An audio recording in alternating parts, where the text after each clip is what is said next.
They say there's a first time for everything. Well, today, Glens Falls can pick up its first back-to-back wins in 2025, and they can do it here, home at East Field. In their way stands the team that's had a whole lot of luck up in Glens Falls, in the Mohawk Valley Diamond Dogs, who are 2-0 in 2025 up here at East Field. Welcome inside our broadcast booth. Alongside Luke LaRose, I'm Nathaniel Cunningham. We're taking you through the action between the Glens Falls Dragons and the Mohawk Valley Diamond Dogs. Before we get to today's game, Luke, let's talk about last night and what happened. I mentioned it a little bit. A big win last night, 7-1 over Oneonta. It happened in 6 innings, but team looked extremely good in those 6 innings. Yeah, they played a great, complete game. The bats were on fire. We had 2 huge home runs. Pitching was stellar all around. Great game. Had the opportunity to score more if the game wasn't canceled due to lightning. Nonetheless, the first home win and a chance back-to-back wins against the biggest crowd I've seen here all year. Quite a big crowd here on Thunder Night at East Field. We've got the Adirondack Thunder in attendance. The Girl Scouts, some Little League teams are here as well. So a whole lot of fans at East Field willing on the Dragons to hopefully improve their record this season to be 5-5-9. That would move them up to only 6 games out of the East Division title as well. But you look at this season series against Mohawk Valley, they do stand at 1-2, and Mohawk Valley has had the upper hand of the Dragons here at East Field. But both of those wins were relatively low-scoring games, a 3-0 win and then a 2-0 win for the Diamond Dogs. However, the one win where Glens Falls did come away with it was when they went on the road and they put up 7. So Glens Falls has got to create some offense early if they want a chance at beating Mohawk Valley. That's exactly what they did last night. And if I'm Glens Falls, I think we're still feeling the energy. And we're feeling the energy, like I said, of the packed house as well. All you got to do is focus on that Mohawk Valley pitching staff, which just a couple of days ago was absolutely stellar and also absolutely atrocious. So the last time the Diamond Dogs took the field was back on June 17th. They played a doubleheader against Boonville. In game number 1, they gave up 11 runs on 12 hits. They walked 6, and they lost that game 11-7. In game number 2, however, they gave up 0 runs on 2 hits, walked just 1 batter, and won the game 1-0. So the pitching staff really coming in clutch, and Glens Falls has got to make sure they go and attack that early. Mohawk Valley's got one really, really great pitcher. We've seen him before here at home. Aiden Cola Grande was the player of the year in the PGCBL a couple years ago. And when he's on, he is on. And one of the best pitchers in the league by a mile. One of the best pitchers, but he's not set to start this one. Instead, that'll be Brendan Miller for the Diamond Dogs. While the pitching staff can be electric, they need the offense to at least put up a run. And Mohawk Valley's been successful, scoring 2 or more in every game they've played against Glens Falls so far this season. But how is that lineup going to do it today? Well, how about we run you through it? Leading off for the Diamond Dogs is the left fielder, John Calabrese. Behind him is Tyler Jones. He'll be over at second. Joey Calabretti, he's the designated hitter hitting third. And then John Ramsey is in the cleanup spot playing short.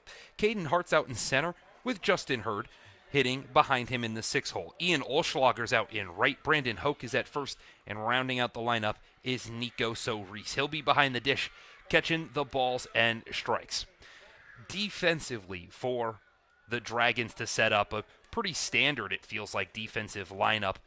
As we go around the horn, we'll start in the outfield. It's Aiden Gallagher in left. Tyree Jackson, who showed off his wheels, making some excellent defensive plays yesterday in center, and then Trent Jinks out in right. On the infield, Michael Sweeney's at third, taking over Enrique Diaz, who had another not error but mistake yesterday in the game against Oneonta. Joe Carpier's is at short. Gino Savoca's back in the lineup. Couple days we haven't seen him there. And then over at first, it's going to be Jackson Mueller. Behind the dish is Brendan McLaughlin returning back there at that catcher's spot. And on the mound will be Dylan Harding. Supposed to get the start out in Saugerties, but instead will get the start here today in front of a packed crowd as we get set here for the national anthem. So we're going to step aside and have you listen to this crowd go crazy for the national anthem.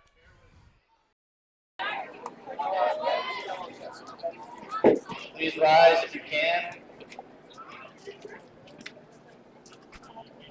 Oh, speak and you see by the dawn's early light what so proudly we hailed at the twilight's last gleam, whose broad stripes and bright stars through the perilous fight for the ramparts we watched were so gallantly streaming,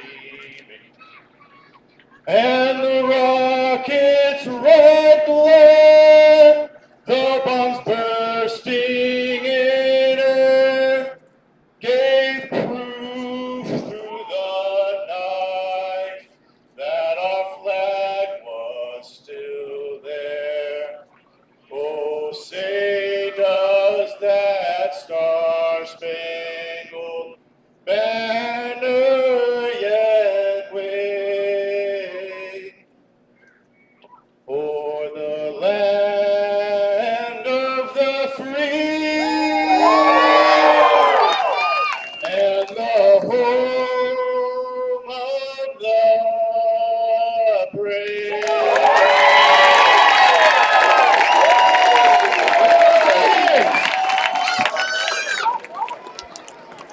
The packed house at East Field is just getting started. Everybody's excited for some Dragons baseball here on this beautiful Friday evening. Makes that overcast night that we had last night look absolutely bleak. So we get set for the first pitches, but first, got to acknowledge again the pitcher on the mound for the Dragons. Dylan Harding is stepping out there again, supposed to get that start for Saugerties.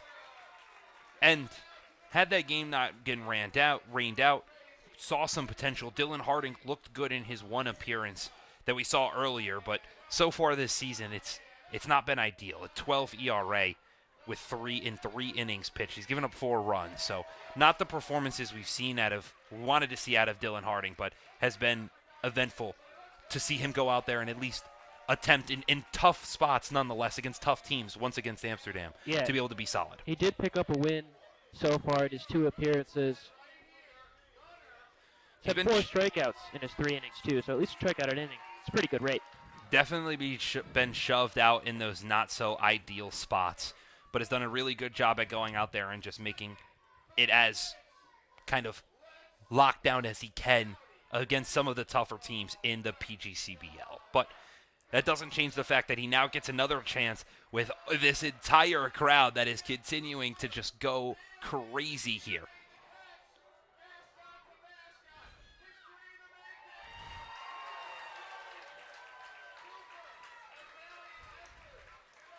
The fans are loving it. Eastfield is rocking. There's a mascot to mascot first pitch. The field here holds about 8,000 people, and while the back bleachers, they might not be filled, we're going to be reaching that 1,000 individual marker relatively soon if we haven't reached it already. Yeah, the right field bleachers are full. We're about full behind home plate. Taking a look down left field, it's starting to fill up. Got a few people. Very rarely do you see many fans go out towards our left field bleachers. It's and even yesterday, there were a couple of people along the right field bleachers. Usually reserved for away fans, but running out of room to put everybody. The concourse down by the bullpen filled up as well. Quite a few people down there. A bunch of fans want to get their eyes on the Dragons and potentially will them to a complete turnaround here in 2025. And that was something that when we were sitting after the game yesterday and we were talking with both Aiden Gallagher and Trent Jenks, they very much made the comment that they do believe yesterday could be a turning point in this season. Yeah, because it's not just an offensive outburst in a team that, struggled to score runs that attacked early in the top of the bottom of the first. But I think a mindset change that this team understands they want to win baseball games. This is how they can win baseball games. And now it's about going and executing that day in and day out. You could kind of just feel the energy down there when we made our trip down there. You could just kind of feel the energy and the emotion from that team. They definitely feel like they took a huge step in the right direction. Definitely feels like they're moving forward, and for a team that's felt on the brink of success for so long now to start this season, it's just ever so close and couldn't pass over. Something head coach Ryan Dio also said was just kind of, to the team, hey, this feeling is nice, right? Remember this feeling. Yes. Because that feeling of victory is one that you'll want to repeat with a team that you would love to pick up a victory over and tie the season series. So we're all set for action here at East Field as John Calabrese is going to get it started for the Diamond Dogs. He'll step in to the batter's box, and Dylan Harding takes his time, but he'll come set on the mound.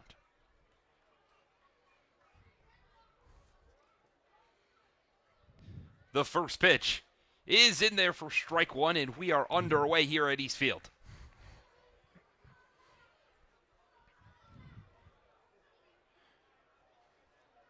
Calabrese so far this year, he's hitting .258. He's got 8 hits. No extra base hits, though, as he takes a big cut over that one for strike two.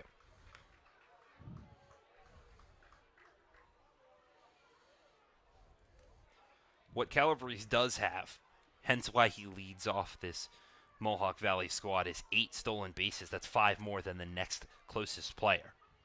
The 0-2 from Harding bounced in the dirt.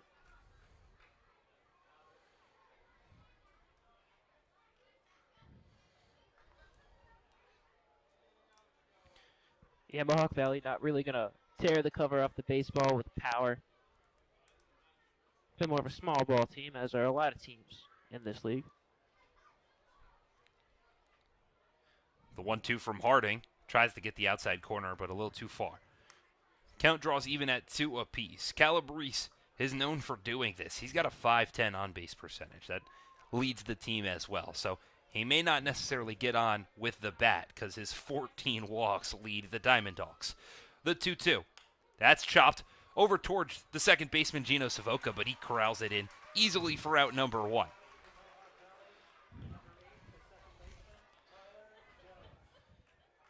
So a weak line out to start the game for Dylan Harding puts an easy 1 out on the board as in steps the second baseman, Tyler Jones.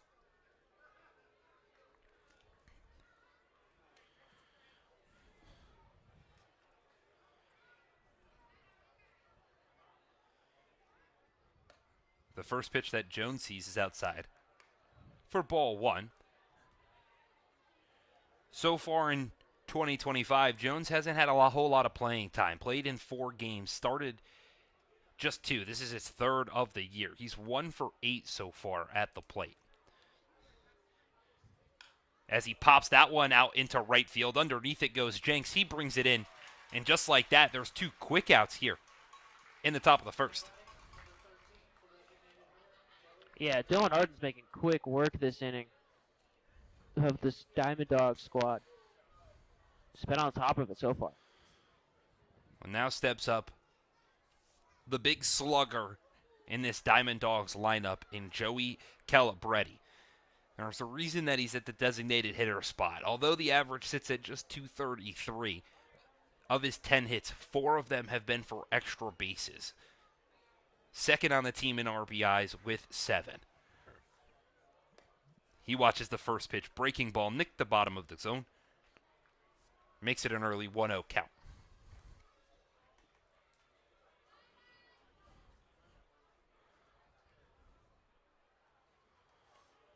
Harding's pitch. Another breaking ball. Got Calabretti swinging. And now they count quickly 0-2. So far, great inning of work for Dylan Arden.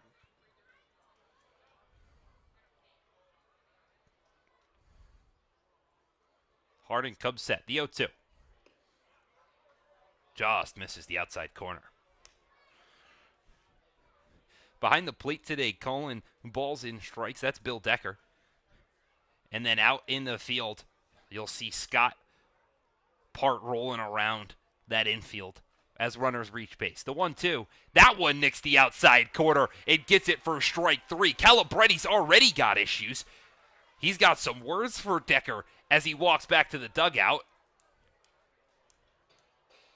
And now Decker's got a conversation with the catcher, So Reese. An interesting end to the top of the first, but Glens Falls, they keep it clean. As we head to the bottom half, they look to add some offense of their own and start this game just like they did yesterday.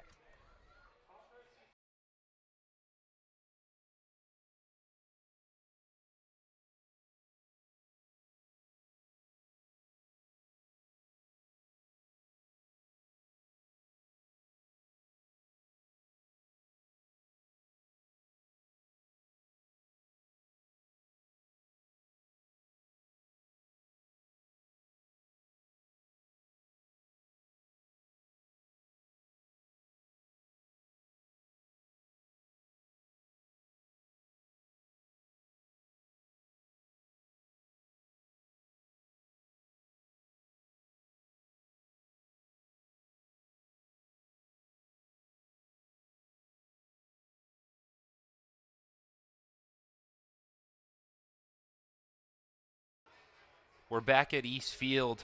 The score stays 0-0 as we enter the bottom of the first. Well, let's run you through this Glens Falls Dragons lineup. A little different from yesterday against the Oneonta Outlaws. Leading off is the center fielder Tyree Jackson. Behind him is Trent Jinks out in right. And then Aiden Gallagher, the 3 outfielders hitting 1, 2, and 3, is in the 3-hole. Gino Savoca, again, back in that lineup, hitting cleanup over at second. Tyler Figueroa is the extra hitter today, something that Glens Falls loves to use. Joe Carpier's is over at short. Nick Galello is a designated hitter. He went yard. That was really big to start a 3-run bottom of the second. Jackson Mueller is over at first. Brendan McLaughlin's behind the plate. He's hitting 9. And then Michael Sweeney rounds out this lineup in the 10 spot. Brendan Miller takes the mound for Mohawk Valley. He's got a 1.13 ERA in 3 appearances over 8 innings. 12 strikeouts over those 8 innings, though. Jackson steps in. The first pitch popped up foul off to the right-hand side, and it's just barely out of play over towards where those fans are all sitting.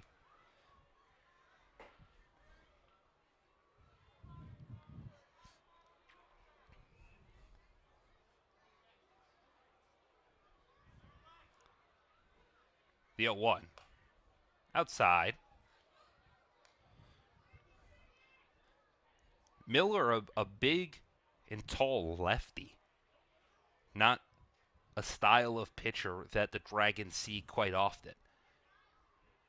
The 1-1 is high. Traditionally, any of the left-handed pitchers Glens Falls has seen this year have been more kind of breaking ball, work around the zone pitchers. Miller is going to attack you early and high with that fastball as the 2-1's fouled straight back.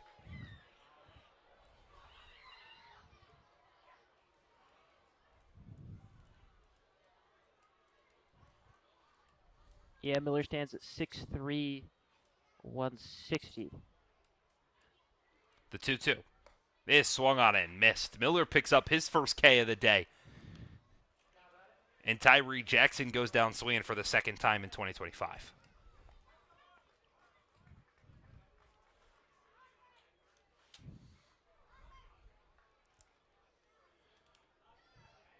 So now steps the right fielder, Trent Jinks, who yesterday had a pretty nice day where he went 3 for 3 with a single, a double, and then a single. He was hitting the ball everywhere. And that double, by the way, there's 2 RBIs on that. Brought home a couple of important runs in the bottom of the second. Yeah, he watches the first pitch high for a ball. One of the players of the game last night.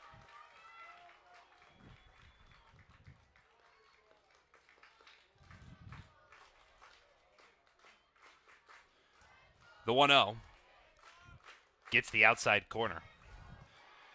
Couple of players not like where that outside half of the zone has been so far today. Bill Decker is set up pretty far inside as the 1-1 runs inside for strike 2. Yeah, Bill Decker about to touch Jenks in the box. That's how kind of inside he is. Getting a more diagonal look at the zone than a straight-on look.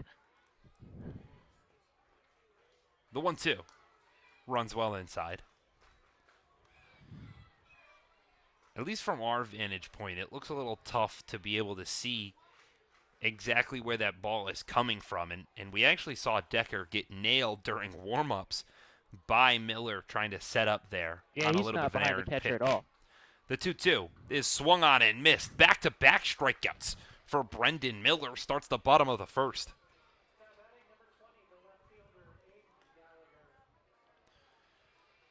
So now in steps the other guy that went yard yesterday, Aiden Gallagher. Blasted a 2-run home run in the bottom of the fifth that really pushed the game out of reach, made it 7-1, which ended up being the final. The first pitch he sees is in there for strike one. And Miller's not playing around. He's attacking Glens Falls early. No. He's working quick, too. Doesn't take a lot of time between his pitches. The 0-1 chopped off foul weakly to the left-hand side.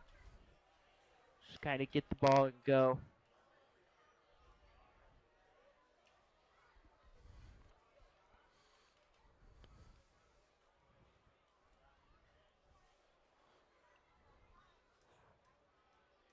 Shakes off the first pitch and comes set. The 0-2. Fouled straight back.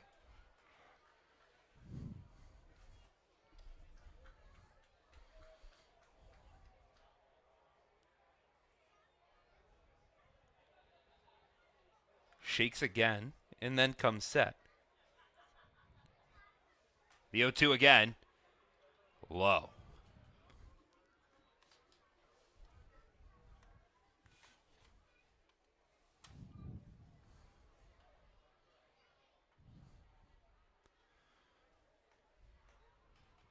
Miller with the 1-2. Is in there for strike three.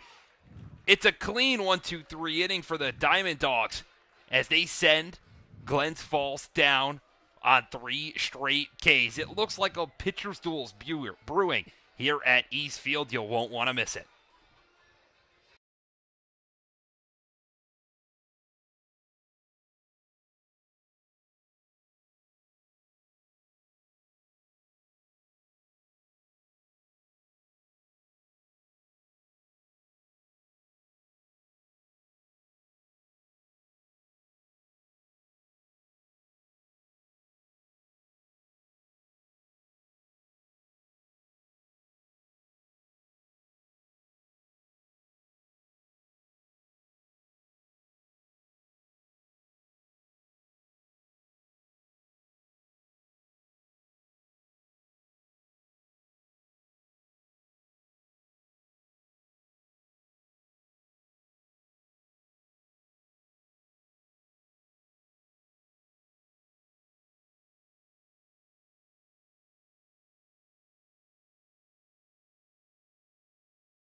We're back at East Field after a clean first inning from both squads. 3 up, 3 down. Go both the Diamond Dogs and the Dragons. So Dylan Harding steps back out there for the top of the second. He's got to face 4, 5, and 6, led off by John Ramsey, who takes first pitch into the right center field gap, and it gets down. Jackson gets over, corrals it. Ramsey thought about going to second, but after seeing Jackson's get his wheels on, he thinks otherwise. It doesn't change that the first pitch results in the first base hit of the day.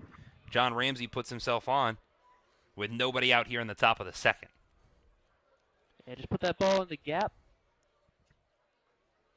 Nothing no one could really do. In steps Caden Hart, who's been on the Diamond Dogs from the beginning. He wants the first pitch outside. And the reason I mention him being on this team from the beginning is that his average is not where you'd like it to be as we enter the late stages of June. Hitting .091. He's 3 for 33 as he watches that one in there for a strike. Yeah, not great. A big reason why. How about 17 strikeouts to 5 walks? Not great. Struggled to just get on base at all this season. The 1-1, a breaking ball that he cuts right over. I don't know if you're noticing this, but down in the right field bleachers and center field bleachers, we've got fans out there for the first time. Fans looking for a long ball to straight away. It's about 370 out to those bleachers.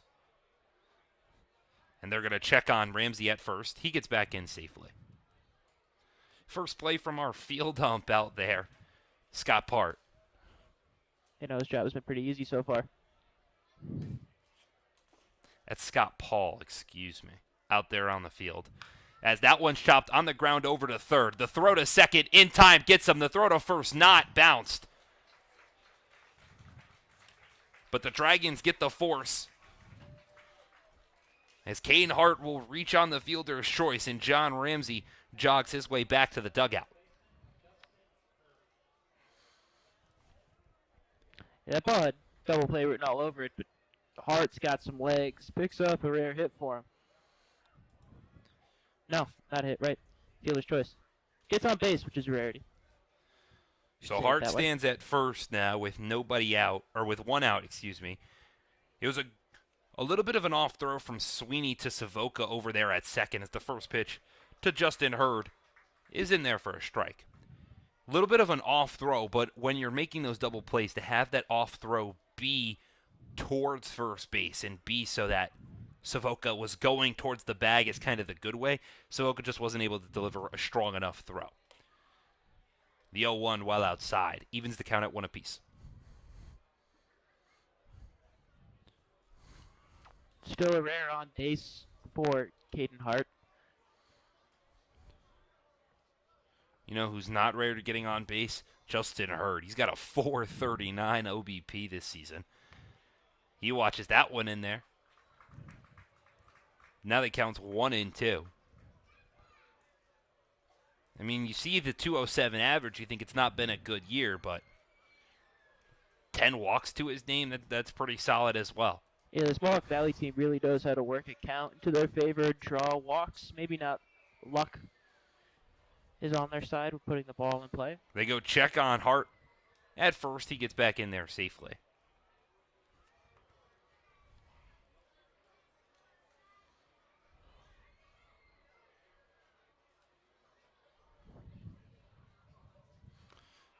The 1-2 is in there for strike 3. Second strikeout looking of the day for Dylan Harding. Picks up a big out in a big spot with Ian Olschlager coming to the plate. Seems like Hurd knew it immediately when that ball crossed the plate. The first pitch, 2 Olschlagers bounced in the dirt.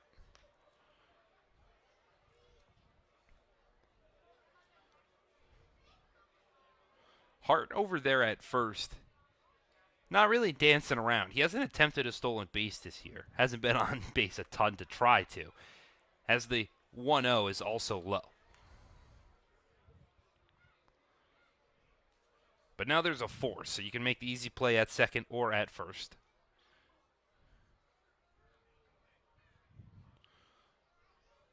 Harding checks on Hart. Delivers. That one in there for a strike. Slower call from the home plate umpire, Decker. Yeah, that one was on the line. Could have gone either way.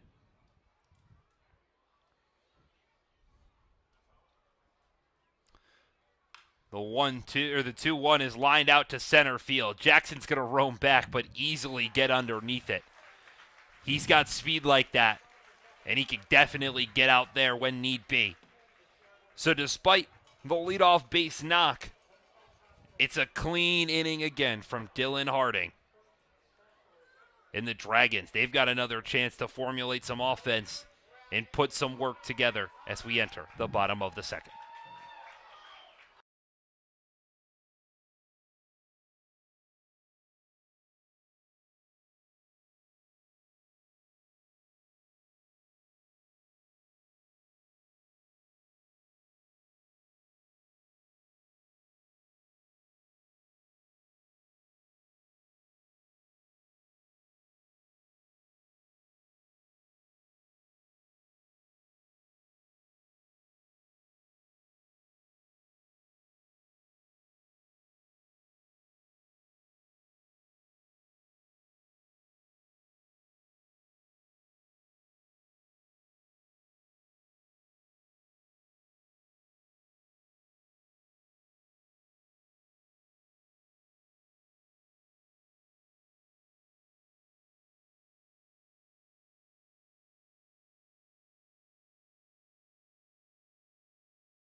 We're back at East Field as we enter the bottom of the second inning.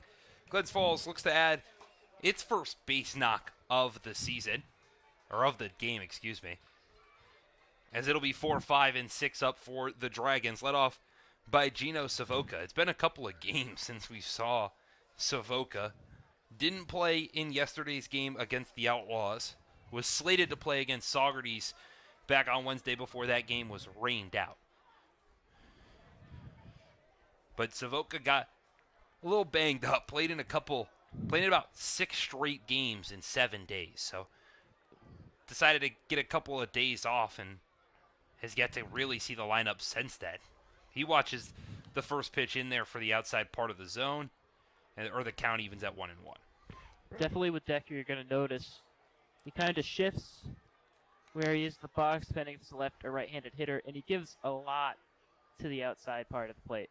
The 1-1's popped off foul. Out of play. And you're right, but to these lefty hitters, he's not nearly as shifted. He's still not dead center, though. He's definitely to the right of the catcher. Not as extreme as the right-handed hitters, you're correct. The 1-2. It's upstairs. No matter if it's a lefty or a righty, we're just going to see a lot of outside strikes called for the rest of the evening, and probably partly due to just how he sets up. The 2-2 to Savoca is popped straight up. That one's going to stay in play. Over goes Miller to settle underneath it, and he brings it in for out number 1. Rare to see the pitcher come off the mound and take it himself, but does just that. For the rare P1. So now in steps the extra hitter, Tyler Figueroa. And again, that extra hitter is something that Glens Falls uses quite a bit. Has used it in every game this season so far. The first pitch to Figueroa is cut on and missed. This year, Figueroa is hitting .211 with a triple and a homer to his name. Add on some 7 walks and 2 stolen bases.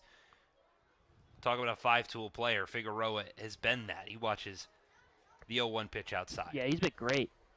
Speaking of his home run, I was looking before the game. Glens Falls has 7 home runs on the year. That's tied for first in the entire league. Added 2 of those ones yesterday as Figueroa fouls that one well out of play and into the parking lot.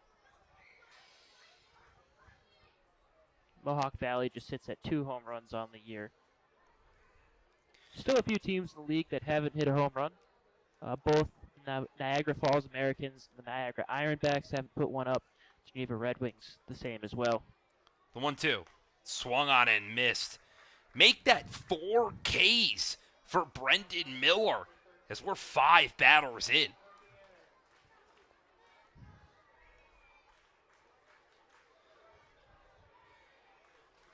In steps the shortstop, Joe Carpier's.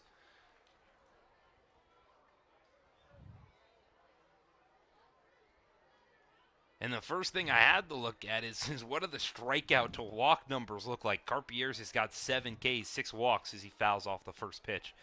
He's got just a 174 average.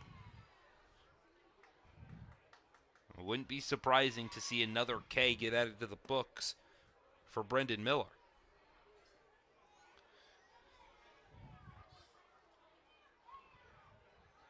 The 0-1. Again fouled straight back. Yeah, Miller came in tonight with 12 strikeouts. Throughout his freshman year at Fairfield, he put up 16 strikeouts in 20 2/3 innings. Really struggled in college. Over 18 appearances. 12.63 ERA, 1-1. Got a save in there. The 0-2. It's outside.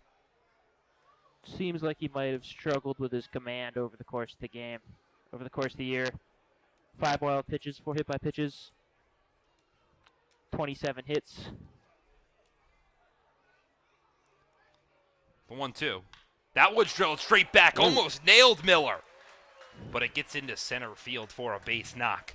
So a close play on the mound results in the first base hit of the day for Glens Falls. Those ones are always scary for the pitcher. Scary in general as a fan, too. Miller did a great job after the landing to just duck his head out of the way. That one went right by his chest area and into center field.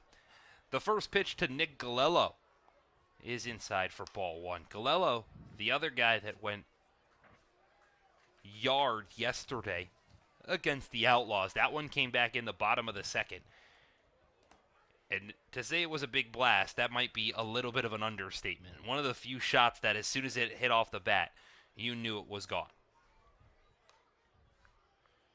Yeah, kind of contrasted to Gallagher's home run last night where I didn't think it was going out. I think we both lost it in the clouds, and then all of a sudden, no one knows where it is. It's over the fence.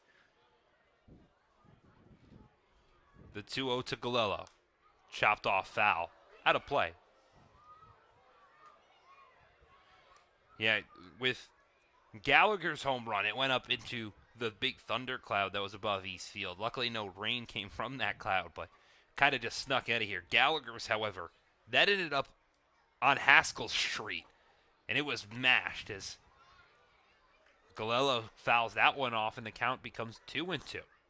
Yeah, Haskell Street's got a few dents in it over the years. A lot of fly balls end up leaving the park down towards Haskell. Guy that knows all too well about that is Cody Meyer. He's put about 7 baseballs onto the street, yet only one of them this year has been fair. The 2-2 is swung on and missed. It's a 5th strikeout for Brendan Miller, who's cruising to start the day. It's staying scoreless here at East Field.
We're back at East Field as we enter the top of the third. Alongside Luke LaRose, I'm Nathaniel Cunningham. We'll take you through the rest of the 7 innings we've got planned here at East Field. Currently in a tie ball game, 0-0. Both teams have got just one hit. The pitching duel has continued. Brendan Miller for the Diamond Dogs has just been a strikeout machine. 5 Ks through 2 innings. Dylan Harding's had to work for his a little bit more, but has forced some weak contact and, as a result, kept it clean as well. The first pitch to Brandon Huck is low for ball 1. Yeah, this one definitely following kind of a similar script to the other 2 home games against Mohawk Valley. Low scoring, both teams struggled to put hits and scrape runs across the board. The 1-0 is low. And it seems like in a game like this, whichever team scores first is going to go on to win.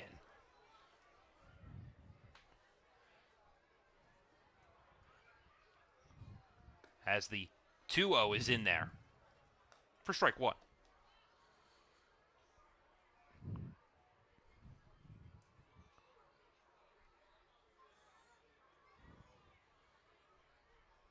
Harding might be benefiting from starting. That ball is low and outside. Runs the count 3-1. Getting a start, a clean slate, maybe helping his mind at ease a little bit. He's been pitching great so far.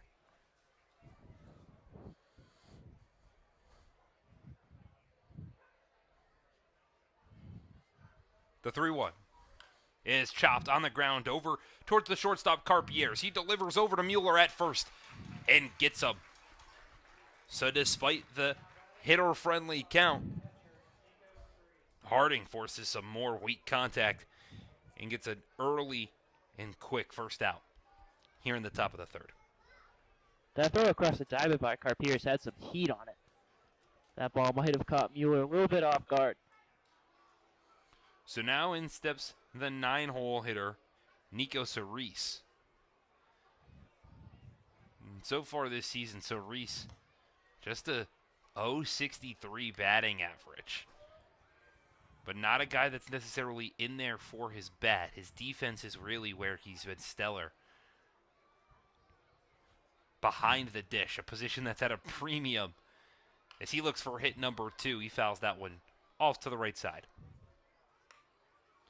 Yeah, we've mentioned it just with Glens Falls' hitters, or catchers, I should say.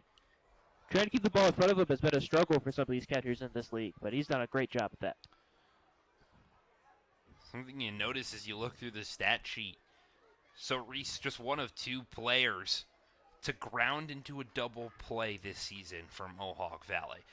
You could take that one of 2 ways. One, that the Diamond Dogs don't put themselves in many double play situations, or they haven't had many. The 1-2, that's outside, gets away from McLaughlin. The first time we've seen that today.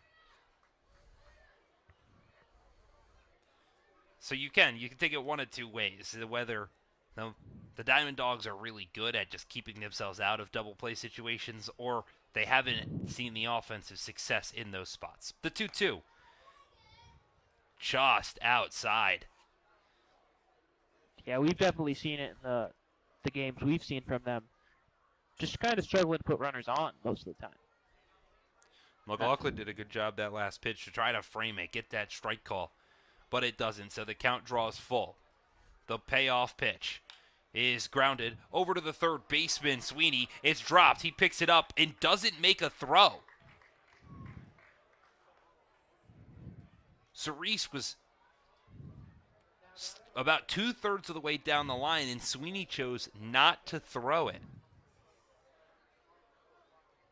So now, just kind of bobbled it and then gave up on the play. Would have been an easy out if he had snagged that, but nope. Goes down as a base knock. And in steps the top of the lineup in John Calabrese. He watches the first pitch in there for a strike. Calabrese weakly lined out to Savoca at second, his first time at the plate.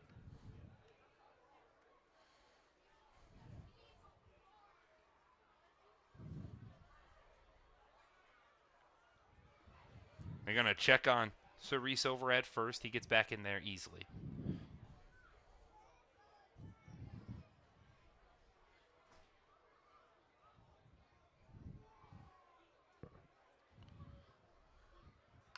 The 0-1 chopped on the ground foul just to the right of first base.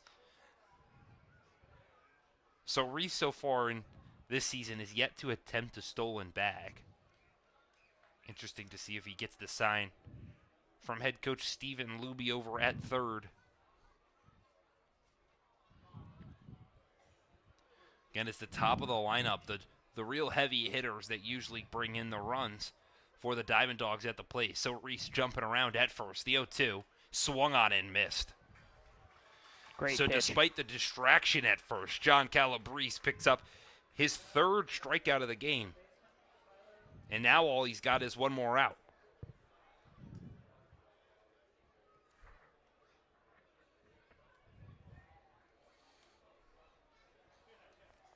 Tyler Jones stepping in. He flew out to right field his first time up. That ball well outside. Great block from Brendan McLaughlin behind the dish. Yeah, McLaughlin's been great lately. Kind of struggled earlier in the year, but he's been solid. So it's still a 0-0 game here in the top of the third. The 1-0. It's hit on the ground over to Savoca at second. He brings it in cleanly, delivers to Mueller at first. And again, despite a one-out single, Harding works his way out of the inning to keep it clean. We head to the bottom of the third, and this pitcher's duel is just been perfection.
We're back at East Field in a scoreless contest between the Glens Falls Dragons and the Mohawk Valley Diamond Dogs.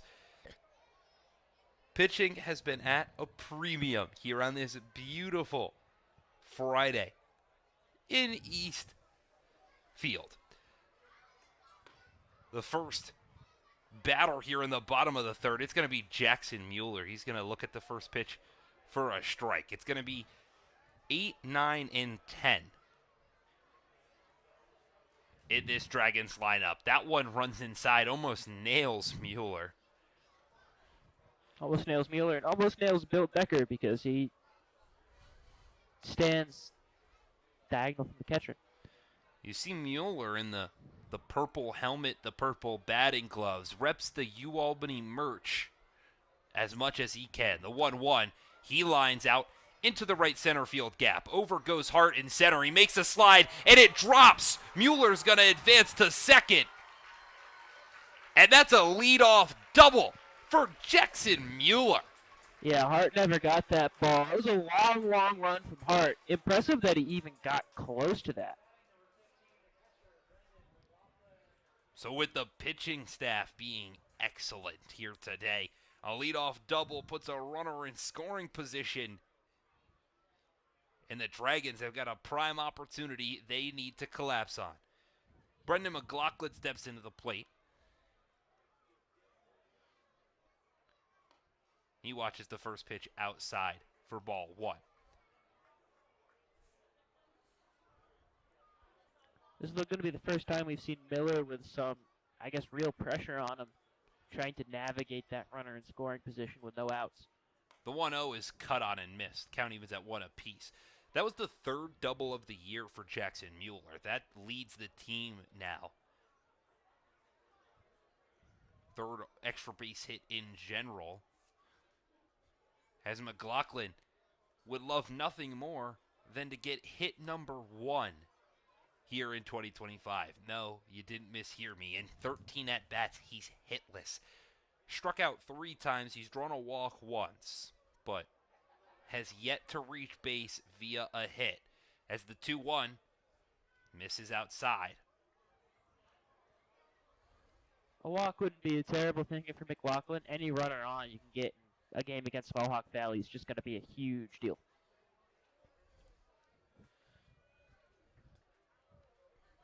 So now the 3-1. No one's really holding Mueller on at second. He fakes the go, and that one's fouled straight back. So the count draws full.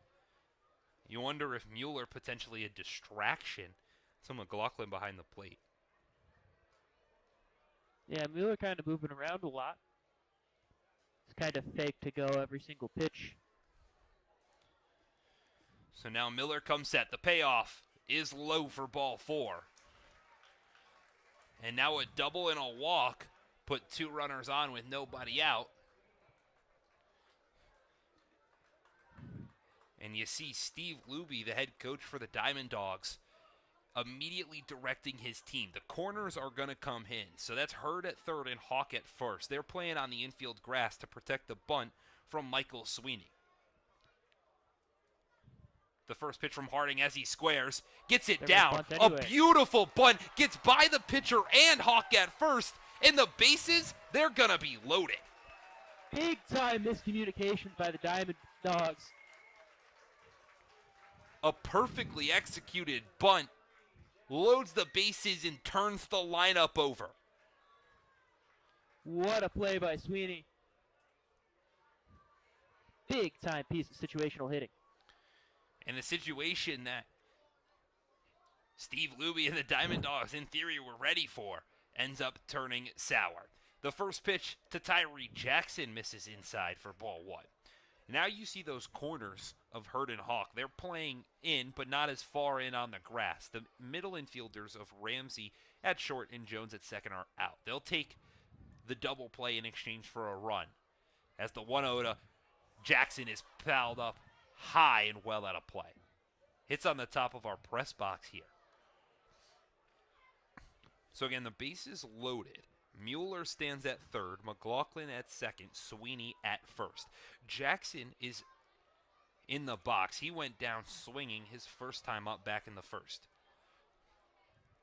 The 1-1 is chopped on the ground over to third. It stays fair. Mueller didn't come home, so they go to home to get the force out.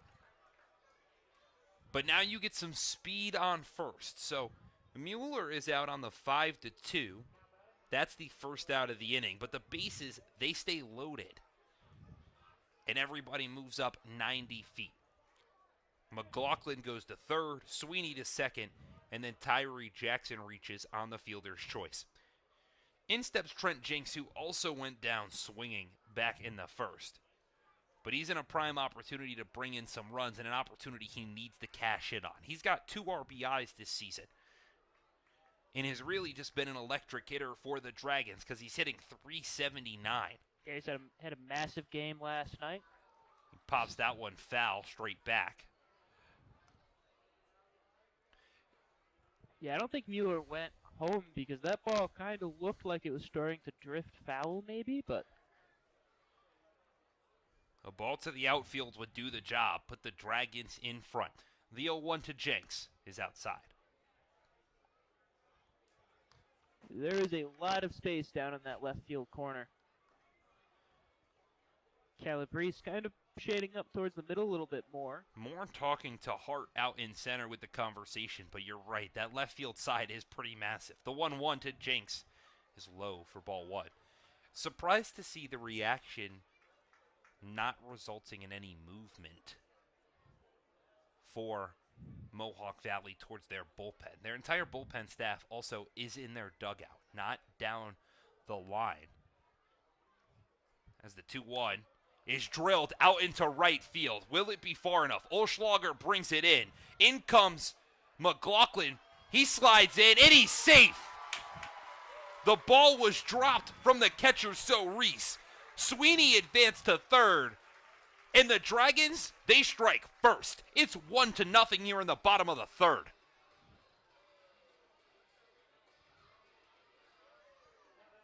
Great piece of hitting. So the sacrifice fly, that works to perfection. Trent Jenks brings in the first run of the game. And now you've got Aiden Gallagher at the plate with 2 runners on. And Tyree Jackson with a lot of wheels. Would be surprised if he's not on the move. He's dancing around there at first, decides not to go as Gallagher watches the first pitch in there for a strike. So as we reset, Sweeney stands at third. Jackson is over at first.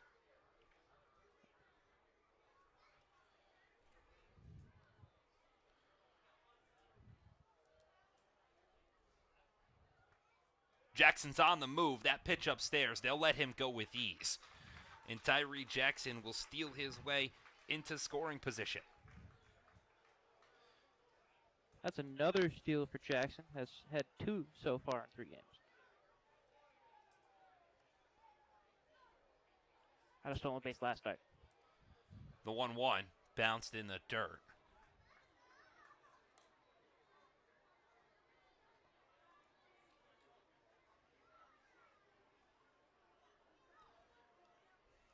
Second stolen base of the year for Tyree Jackson. As the 2-1 misses well upstairs, gets behind Reese. In comes Sweeney to score. Jackson moves to third, and the Dragons, they're dominating. They had another run, and in a game where pitching is so precious, the Dragons, they're coming up clutch. Big time mistake on that wild pitch. Just sent that one over Cerese's head. Cerese tried to corral it, but really there's nothing you can do in that spot.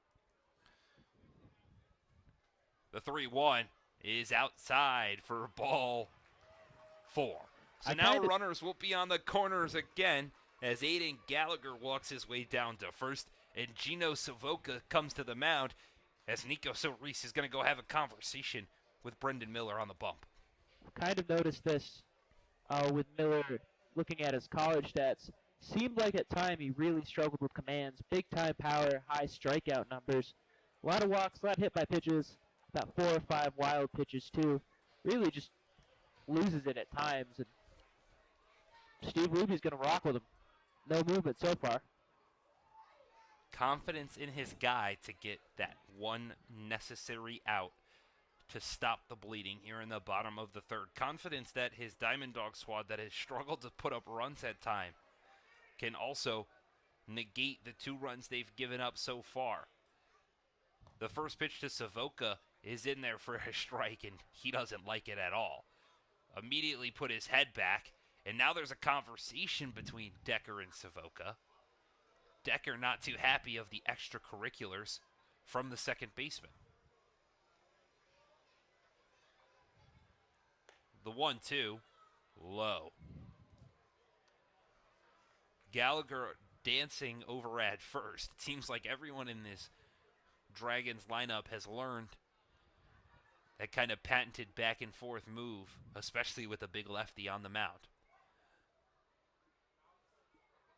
The 1-1 in there for strike 2.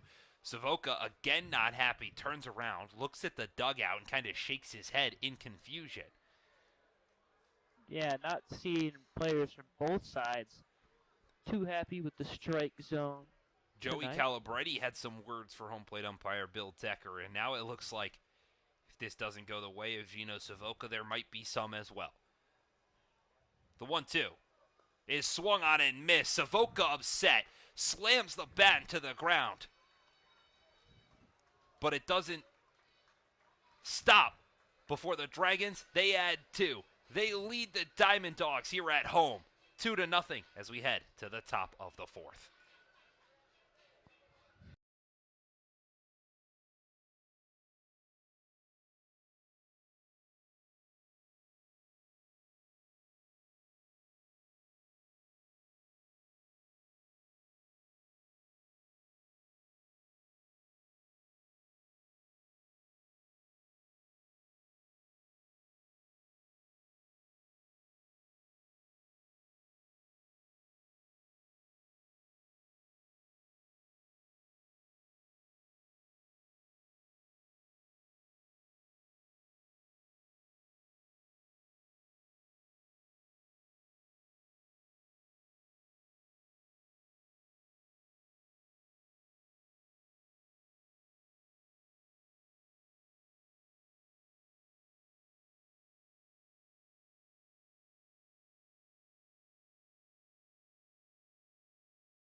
We're back here at East Field, where the Dragons offense put up 2 runs in the bottom of the third to hand the ball back to their starter, Dylan Harding, who has been stellar through 3 frames so far. He's given up just 2 hits, stranded both of those as that one is drilled out into left field. Back goes Gallagher, but he's going to settle underneath it. Lost it a little quick in the sun, but was able to get under it nice and easy for out number 1. Yeah, you can kind of see that sun is shining the brightest out towards left field as the sun starts to set here in Glens Falls. It's the Really longest only day bright spot. of the year here today on June 20th.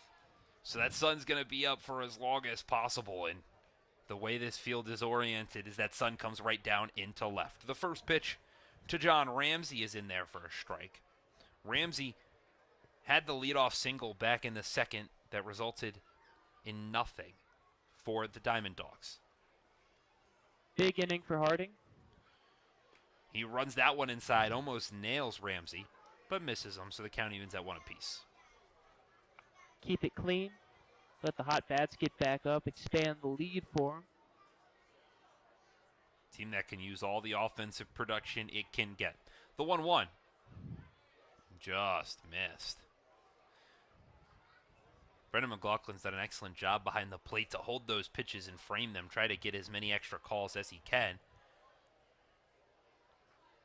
Now there was a conversation between Bill Decker, just I think pointing down towards some of the players that are along the fence line as we get some movement finally in this Mohawk Valley bullpen. The 2-1 chopped off foul straight behind the home plate. Yeah, another key reason Harding wants a quick inning is you want to get Miller back up there. Don't give him as much rest as possible. Keep his rest time short, I should say. Kind of make sure that fatigue sets in and make sure he continues to struggle if they go with Miller.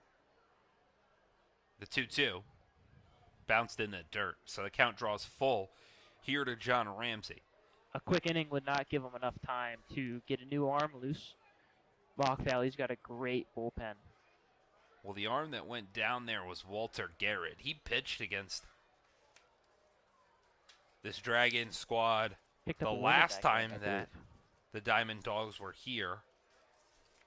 I believe he's pitched in both games against the Diamond Dogs. That ball one's is popped out to center field. Jackson moving his legs quickly into the left center field gap as the ball trailed, but he settles underneath it with ease. Jackson's wheels have been on display in more ways than one here as we sit with 2 outs in the top of the 4th. So now in steps Caden Hart, who reached via the fielder's choice.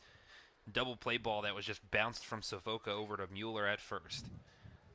Talking about that pitcher that was going down, as Hart lines that one out into center. Jackson doesn't need to go nearly as far to settle under this one, and he brings it in for out number 3.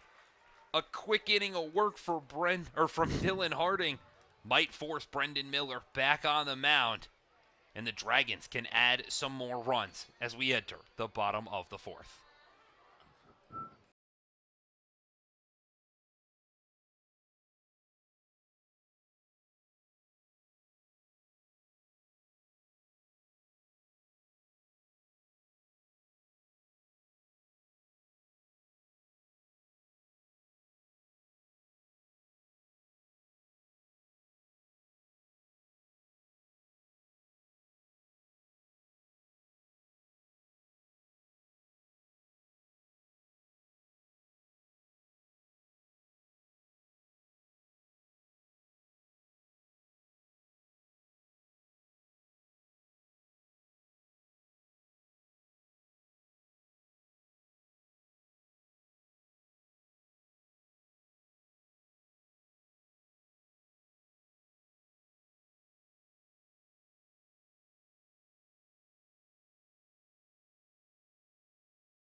We are back here at East Field as we enter the bottom of the 4th.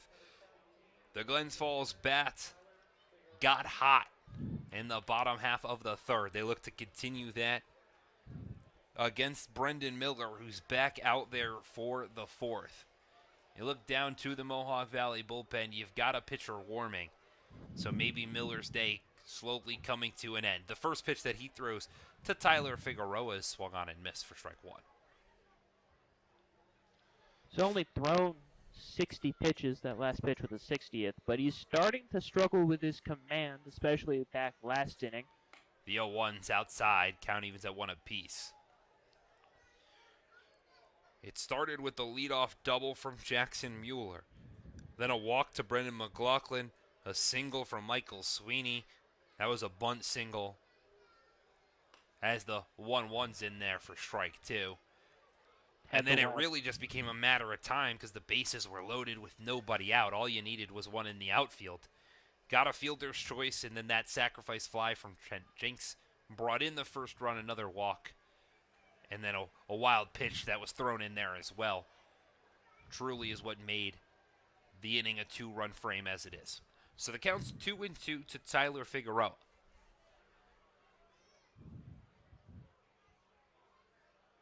The 2-2.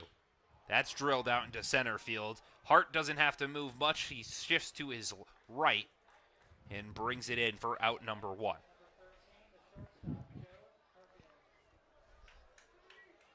Interesting note as Carpiers comes up to the plate. No action in the Mohawk Valley bullpen again. That pitcher standing up is kind of sat down. Maybe a little bit of action. Got a guy loosening.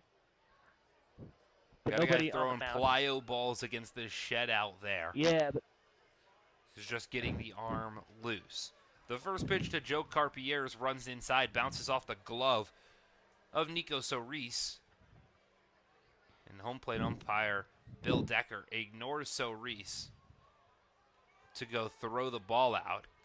A couple times we've seen today that inside pitch in particular get by the backstop for the Diamond Dogs.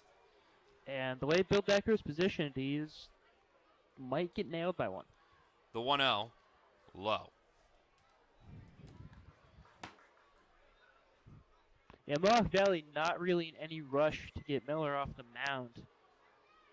They're on 66 pitches this game.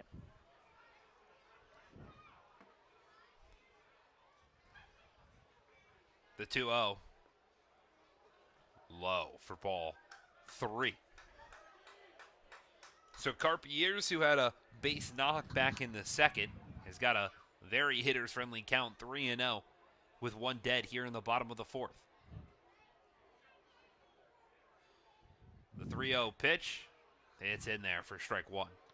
Didn't get the green light, just sat there and waited. Not a big deal, though. Still got 2 more strikes to get it done.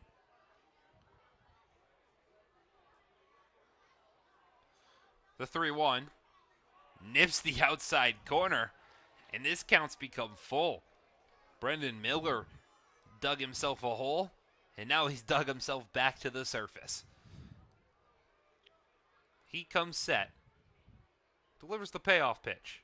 It's chopped on the ground foul off to the right-hand side.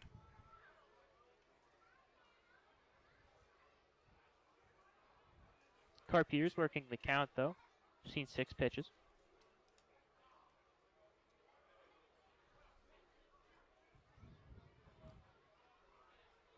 So we'll redo the 3-2. Miller delivers. That one's too low. And it'll be ball 4. As the Dragons get another base runner here in the bottom of the fourth. So in steps the designated hitter, Nick Galello. He went down swinging on strikes back in the second. But we know he's got a lot of pop. Just go back to yesterday as they check on Carpiers, and it gets by the first baseman. Carpiers will easily take the extra 90 feet as an errant throw from Miller. Bounced it in the dirt. So the E1 moves a runner into scoring position now with one dead here in the bottom of the fourth. Not great for Miller. Carpiers will take that all day. The first pitch to Galello is outside. Up to 72 pitches for Miller. And Steve Luby's going to wander up and have a chat with him. That chat might just be to buy some time Starting to for the struggle with pitcher his command. warming up. Brendan Rusnick is out there warm. We saw Walter Garrett go out there who was stellar back in that opening week against the Dragons. He threw 3 innings, gave up just 3 hits, and struck out 7. But this conversation now between Steve Luby and the infield was a pretty heated one from the head coach, who made it very much a point to express his dissatisfaction with how his infield has played in particular. He might not have been happy with that E1. One of many things he might not be happy with. But still buying some time.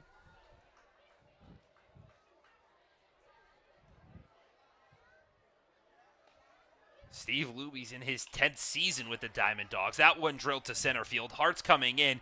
He's going to get underneath it, and it's shallow enough to keep Carpiers at second.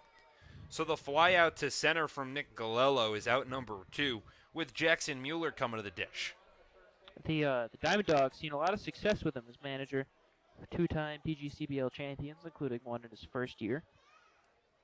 Luby knows what it takes to win, and his 10 years of experience, that trumps the entire staff of the Glens Falls Dragons. Between all 4 coaches, just 6 years on the other side. But right now, it's the Dragons on top. The first pitch to Nick Galello, runs inside, nails him.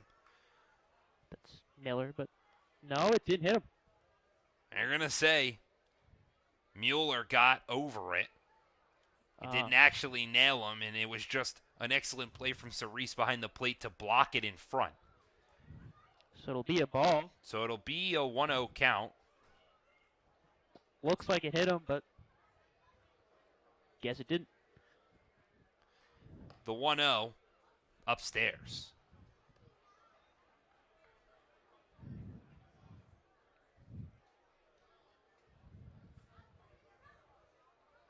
So the count is 2-0 with 2 outs here in the bottom of the 4th. Runner on second.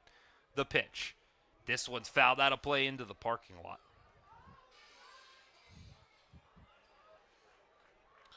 Mueller had that big double. Almost came around to score, but was on the unfortunate end of a fielder's choice where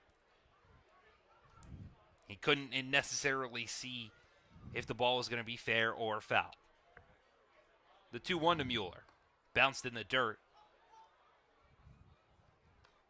Count becomes 3-1, and you saw Cerise almost look like he was going to throw down to Jones, who was covering second, because Carpiers, not respectful at all, just kind of staying off that bag even after the pitch. Yeah, he was about halfway down the base path. The 3-1, that one's lined out into left field. In come Calabrese, and it stayed up just enough for the left fielder to grab it in. So the Dragons, they put a runner on second with only 1 down, but they leave them stranded as they still lead the Diamond Dogs 2-0 as we hit the halfway point here at East Field.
We're back at East Field as we get set for the top of the fifth. Alongside Luke LaRose, I'm Nathaniel Cunningham. The Dragons hold a 2-0 lead over the Mohawk Valley Diamond Dawgs, and a large part of that success goes to the hand of their pitcher, Dylan Harding, who gets a first pitch strike on the 6-hole hitter, Justin Hurd. And Yeah.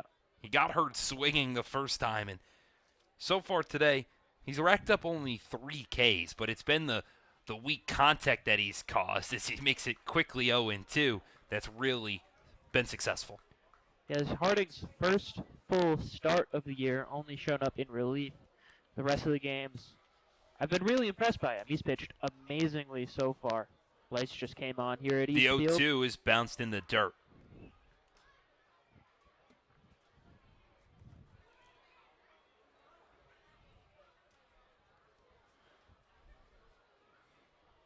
We mentioned a little bit earlier, it felt like the team that scored first was going to end up taking this game because it's just been a pitcher's duel throughout. And even after the rough inning for Brendan Miller and the Diamond Dawgs, that one misses inside. Even after that rough inning, he responds with just a walk, but 3 other pretty efficient outs in the bottom of the fourth. Yeah, the season series as a whole has just been kind of a pitcher's duel. The 2-2 is swung on and missed for strike 3.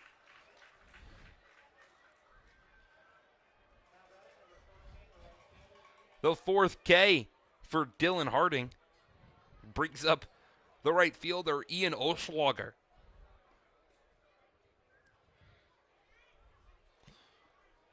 Oschlager flew out to center, as did what feels like half of this Diamond Dawgs lineup. The first pitch he sees is low and inside for ball 1.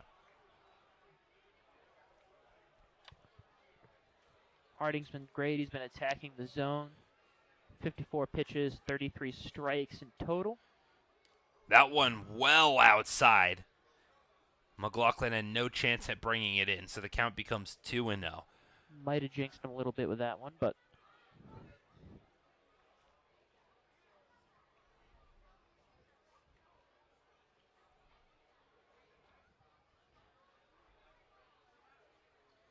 The 2-0. Low for ball 3.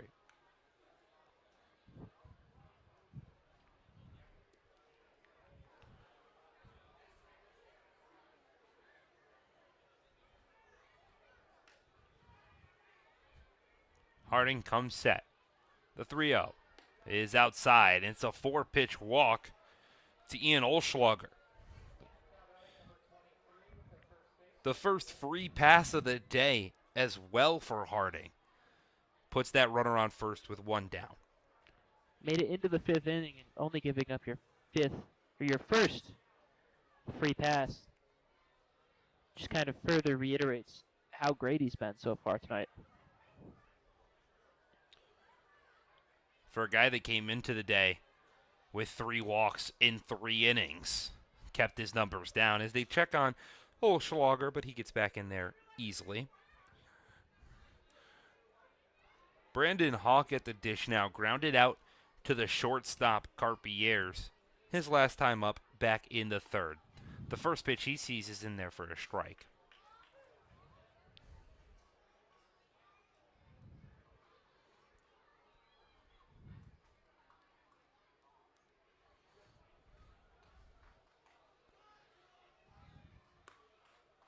That one just outside.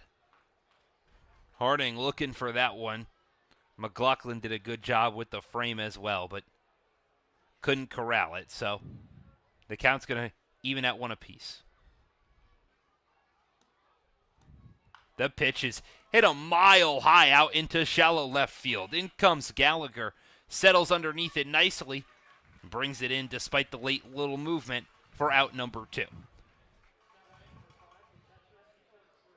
So in steps the 9-hole hitter, Nico Cerise, who had that single back in the 3rd. Looked like the Diamond Dawgs might be starting some offense. Turned out not to be the case.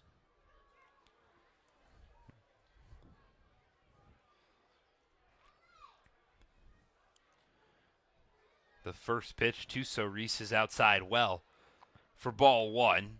McLaughlin did a great job picking it. Thought about trying an attempt at Olschlager back at first, but he gets back in there pretty quickly. Zero movement in the Glens Falls bullpen. They're going to let him at least get through this inning. If he gets through this inning, he would be eligible for the win, provided Glens Falls holds on the lead. They're going to check on Olschlager. And gets back in there cleanly. Olschlager also a guy that hasn't attempted a stolen bag here in 2025 yet. It's weird to say we're 3 weeks into the season, nearing that halfway point, but still early on in the season. Haven't quite reached the All-Star break where you can say it's officially that halfway point, but fastly approaching in 2025.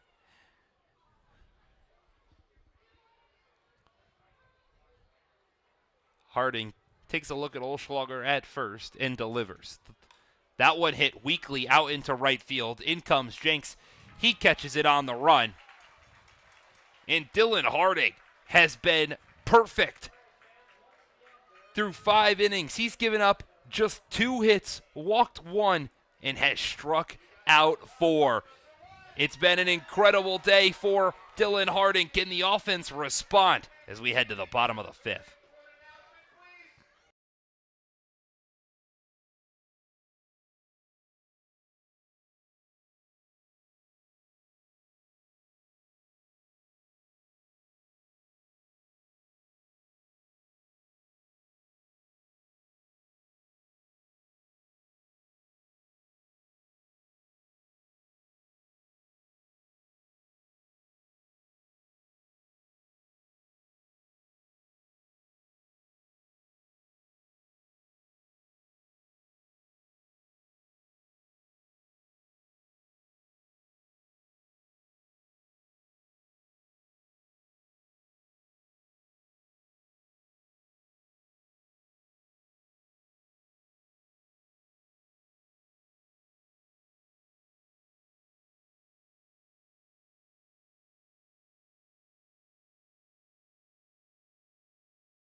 We're back at East Field as we enter the bottom of the 5th.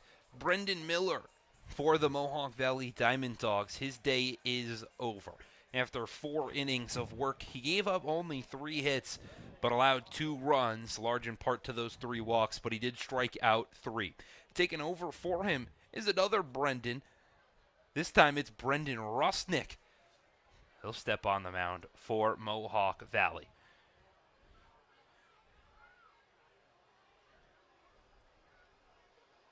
He's got a 6.75 ERA over 4 games.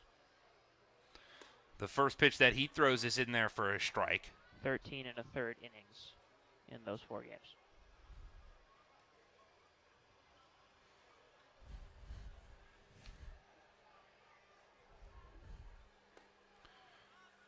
A big cut from Brendan McLaughlin makes it an early 0-2 count. Rusnick has to face the 9, 10, and 1 hitters in this Dragons lineup. The 0-2 is popped up. That'll get out of play easily. Rusnick, another taller pitcher on this Diamond Dog squad, but throwing from the right-hand side, so a different viewpoint. This guy's a little taller coming from above his head. The 0-2 swung on and missed. It doesn't take long for Brendan Rusnick to pick up his first K of the day. He sets Brendan McLaughlin down on strikes with Michael Sweeney coming to the dish. You talking about Rusnick's height?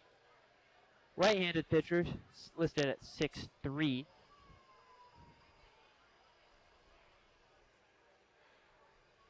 The first pitch to Sweeney nicks the outside corner.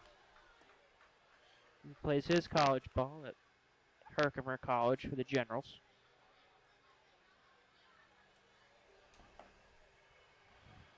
The 0-1. Another weak cut from Michael Sweeney. And now the count's quickly 0-2. Rusnick making quick work of the bottom half of the Dragon squad. Comes set and delivers. That one bounced in the dirt. So Reese approves, despite the pitch being called a ball. So good result, good waste pitch from Brendan Rusnick. Now we'll do the 1-2. That one's a breaking ball in there for strike 3. It's back-to-back Ks to start the bottom of the 5th. Rusnick's been on top of it. 2 great at-bats. Last year in college, in 51 2/3 inning, he had 69 strikeouts.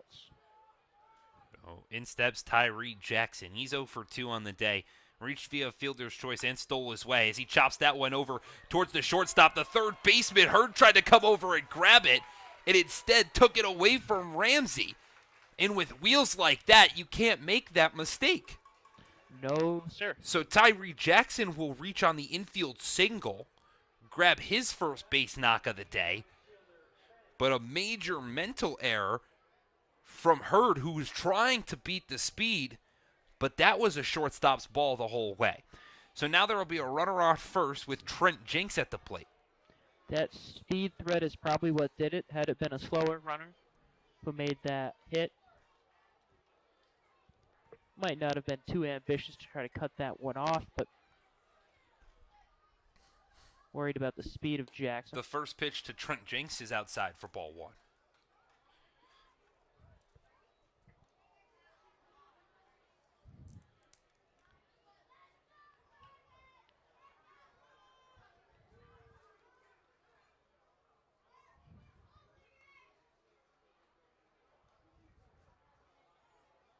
The 1-0 to Jenks is upstairs for ball 2.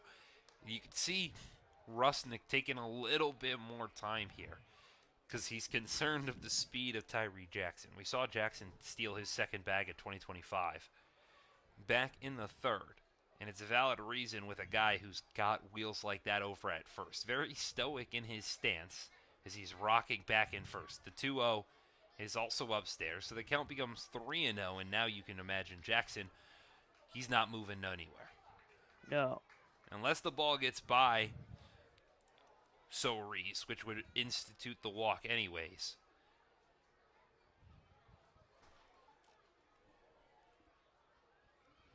Rusnick delivers the 3-0. Is in there for a strike. Taking a quick peek down at the Glens Falls bullpen. Cam Billard's doing a little bit of soft toss. Look like Harding will get another go to at least start the 6th inning. Got some insight from pitching coach Matt Gonzalez that Biller wouldn't be throwing, but he's up in the bullpen anyways. They're going to check on Jackson over at first. A low throw from Rusnick to Hawk was corralled by the first baseman, and Jackson was back in safely. Harding makes it through 6. He does qualify for a quality start.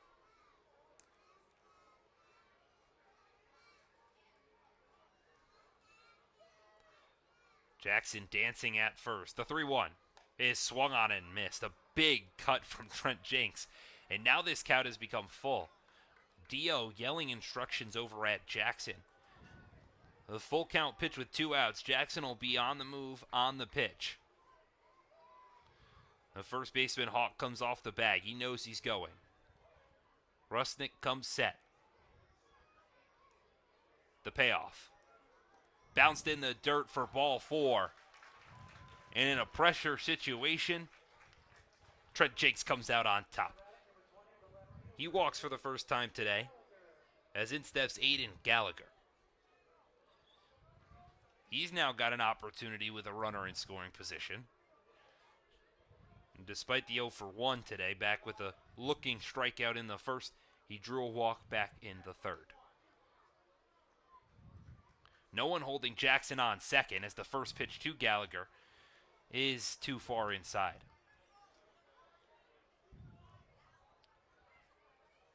Mentioned neither Ramsey or Jones really holding Jackson on. Now Jones is going to keep him a little bit closer. Jackson still got a sizable lead over there at second. Jones inches ever so closer. Rusnick checks the deliverer. Jackson's off, but a foul tip is going to make him go back. He had an excellent jump on the play. Was off towards third, trying to steal those extra 90 feet. Instead, the foul tip makes it 1-1. Yeah, Ramsey kind of setting up right on the edge-ish of the outfield grass down at short. Jones now setting up, starting ever so closer to the bag. He wants that pickoff. The 1-1, another big cut from Aiden Gallagher, makes it a 1-2 count with 2 outs here in the bottom of the fifth.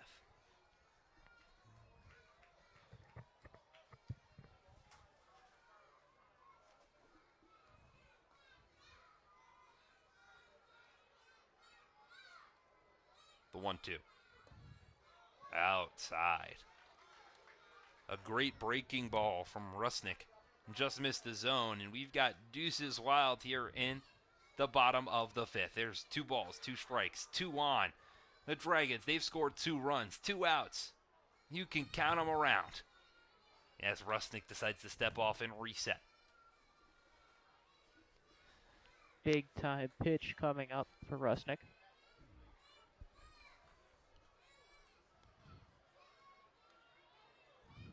The 2-2 is swung on and missed. Big time pitch, big time strikeout. Brendan Rusnick leaves 2 runners on and keeps the score where it's at. Hands it over to the bats to hopefully make some offense and get the Diamond Dogs back into it. They trail by 2 as we head to the top of the 6th.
We're back at East Field with the Dragons keeping their 2-0 lead over the Diamond Dogs.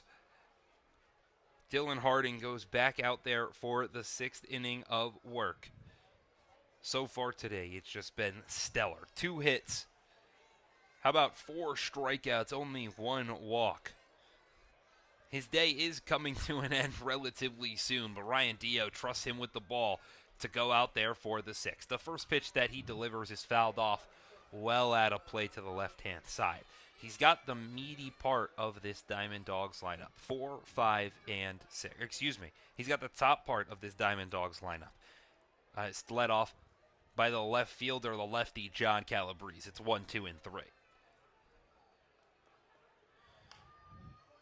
The 0-1 is fouled off out of play. Some young fans over by the Diamond Dogs bullpen, they're going after it. Now it's quickly 0-2. Dillard sat down in the Glens Falls bullpen. That either means he's warm or they're deciding they're going to extend the leash on Harding a little bit. That ball is high and outside.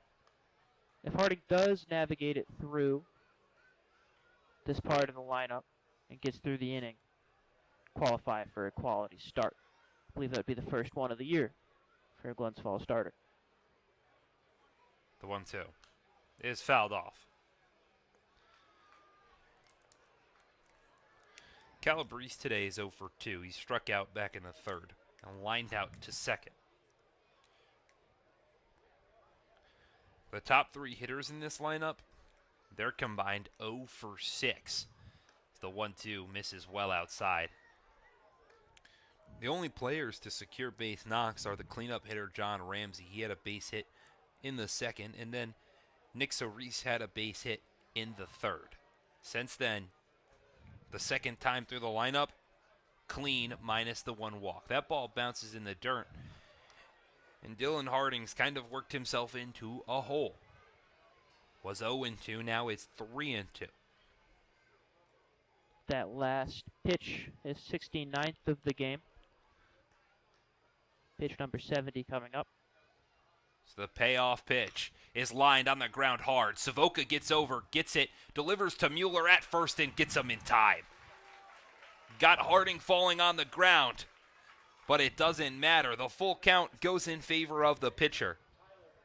And it's a first out here in the top of the 6th.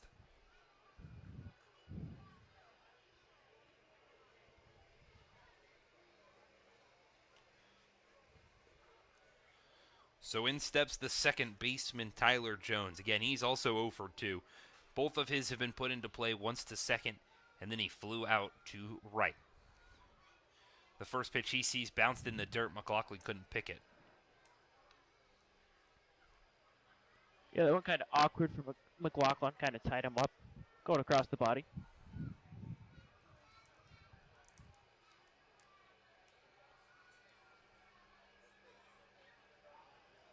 The 1-0 is high. So Jones looks down the third baseline to his head coach, Steve Lube. He looks for the signal, whether or not to get the green light or not. The 2-0 pitch is swung on and missed. Looks like he got the green light.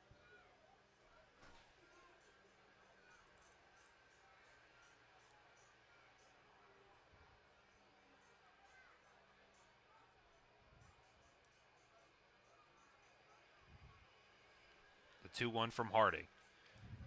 Breaking ball bounced in the dirt. Count becomes 3-1.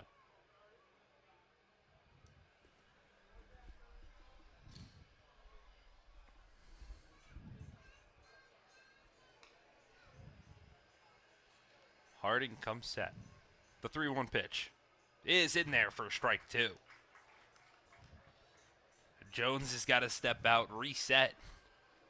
It's back-to-back full counts for Dylan Harding. Got out of the last one cleanly. Let's see if he can do it again. The payoff pitch is outside for ball 4. So wins the first one, loses the second, and walks his second batter of the day here in the top of the 6th. In comes the big slugger, Joey Calabretti. And Biller is throwing while Matt Gonzalez comes out to talk to him. So we'll have a conversation on the mound. Biller was up and warm and threw quite a ton of pitches. So you imagine this conversation is either the end of the day for Dylan Harding or maybe the situation on what's going on with Tyler Jones over there at first. Kind of a quick talk.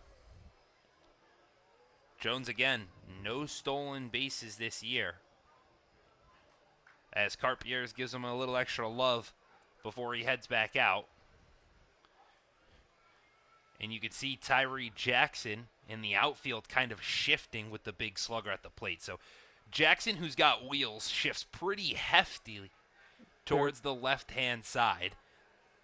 Gallagher out there in left field is playing pretty close down the line. Jackson's got a lot of speed, so that ground may look like a lot, but he can cover it. As that one's popped straight to center, Jackson's got to move back to his left, but settles underneath it easily. So the conversation from Matt Gonzalez worked to perfection, because the very next pitch results in a flyout in out number 2. told him exactly what to throw and what to do, and Harding delivered. They're kind of playing Calibretti to pull, as you saw Jackson shift way out. Didn't pull, went straight away.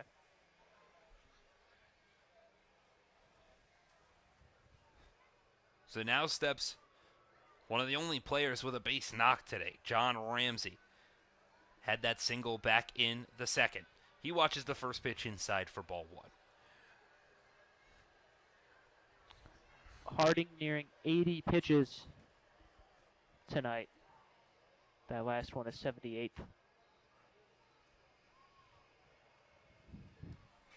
The 1-0 bounced in the dirt, picked by McLaughlin. Count is 2-0. Conversation now along the Glens Falls Dragons dugout between Matt Gonzalez, the pitching coach, and assistant coach Kyle McNeff. McNeff has been down there with Biller as he warms up. The 2-0 is in there for strike one.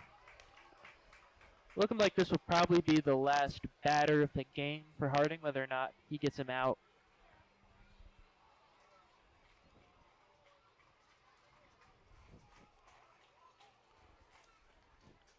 The 2-1 is line foul out of play off to the right-hand side. So from a 2-0 count to a 2-2 count, Harding is one pitch away. It looks like Biller's done throwing too, so nearing the last few pitches for Harding. The 2-2 is in there for strike three. The 5th K of the day for Dylan Harding. And if that's it, what a way to go out. 6 innings of work. Just 2 hits allowed, no runs. He walks 2 and strikes out 5. He's the reason the Dragons, they've got a 2-0 lead as we enter the bottom of the 6th.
Welcome back to East Field here in Glens Falls, New York.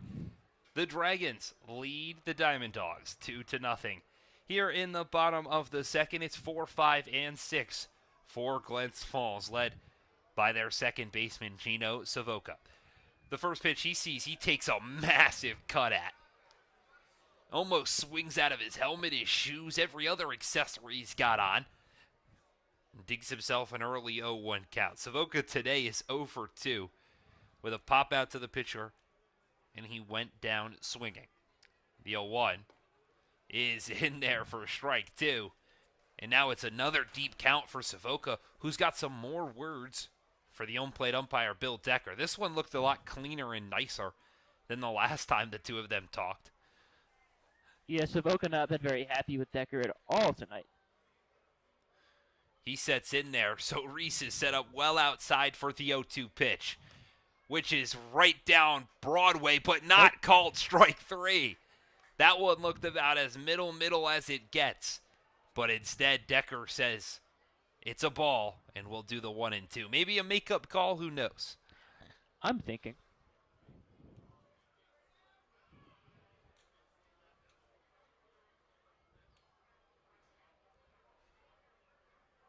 Rusnick comes set, delivers the 1-2, is swung on and missed. The breaking ball in the dirt fools Savoca.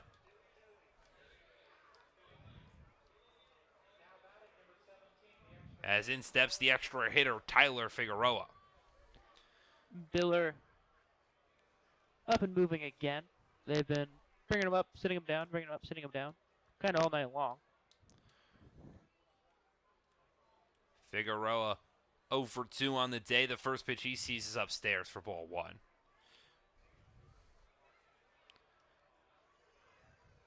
Struck out his first time out and then flew out to center field. The 1-0 is upstairs.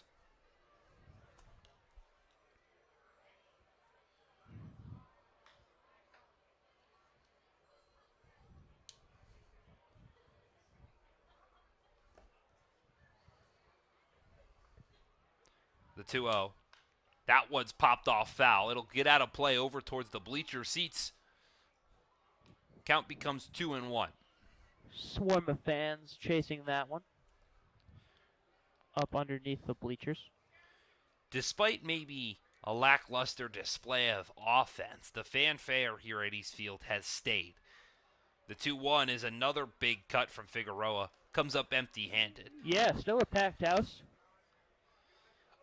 Need the official numbers in attendance here at East Field, but Thunder Night has been a success.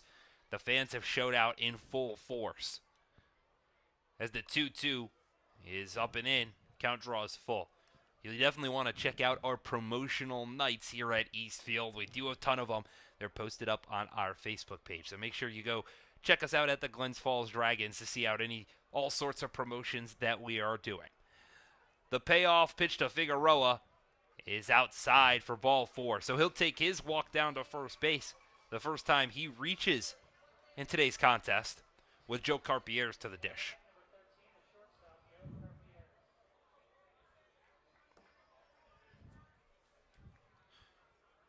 Carpieres 1 for 1, had a single back in the third, walked, but was stranded on the bases back in the fourth. Still the first time through the lineup for the new pitcher, Brendan Rusnick. They're going to check on Figueroa at first. A little bit of a slow move from Rusnick, who stepped off, kind of turned his whole body, then chose to throw. Not instead of one whole motion. Yeah, kind of clunky from Rusnick. The first pitch to Carpieres almost nails him in the jaw. You can hear the oohs and ahs from the fans. He's got the protector on the side. He'll be all right.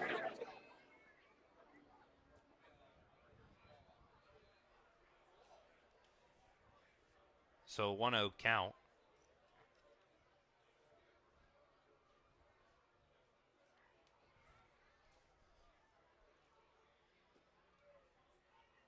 The pitch fouled off.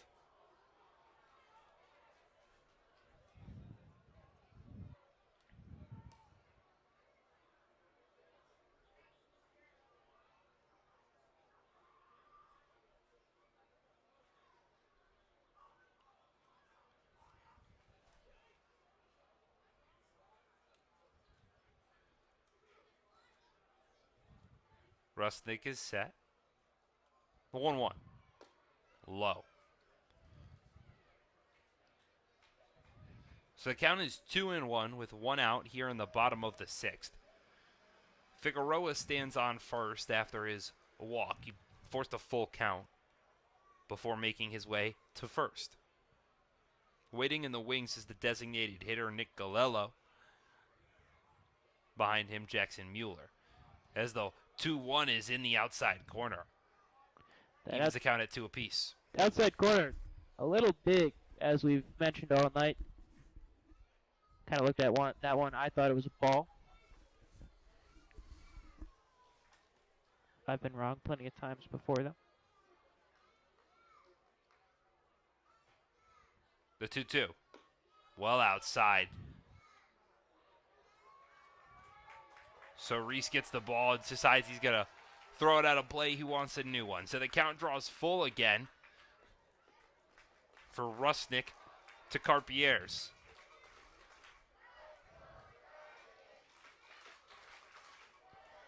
Cooper pumping up the crowd for this pitch.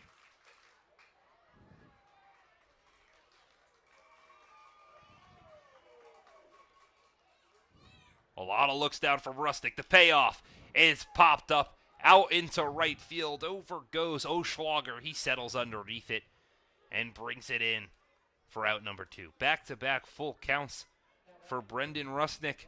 The first one went in favor of the Dragons. The second in favor of Mohawk Valley. Now there's 2 outs here in the bottom of the 6th.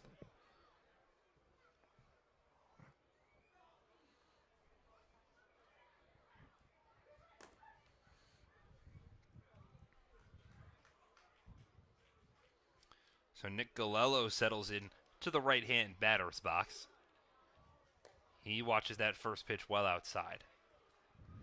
Again, we know the type of pop this guy's got. Just take a look at yesterday, sending that ball out of the stadium here at Eastfield, out of the complex, landing it on the street over along the left field side.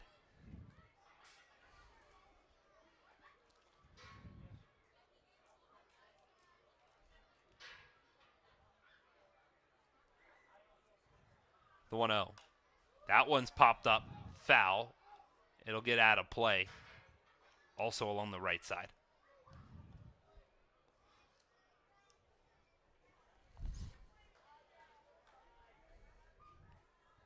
So the count's even at 1-1 here in the bottom of the 6th. Figueroa stands at first.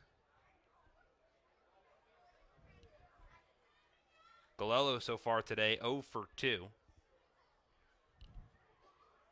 As the 1-1 is a broken bat back to the pitcher Rustic. He's going to take his time, flip it over to Mueller at first, and get out number 3. So some firewood is created here in the bottom of the 6th. But the score, that stays the same. We enter the top of the 7th inning, and the Dragons, they're looking to go back-to-back for the first time here in 2025.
We're back at Eastfield as we enter the top of the 7th. Alongside Luke LaRose, I'm Nathaniel Cunningham.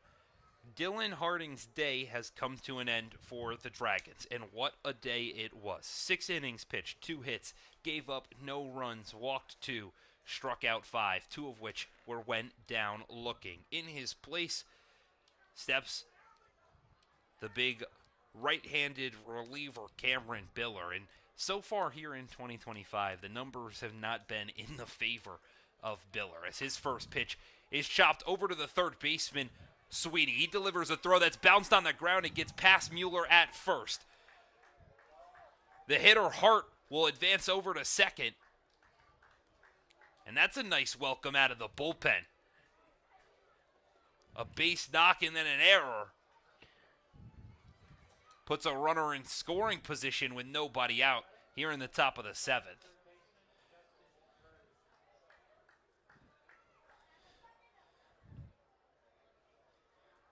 Not a great way to start for Glens Falls, but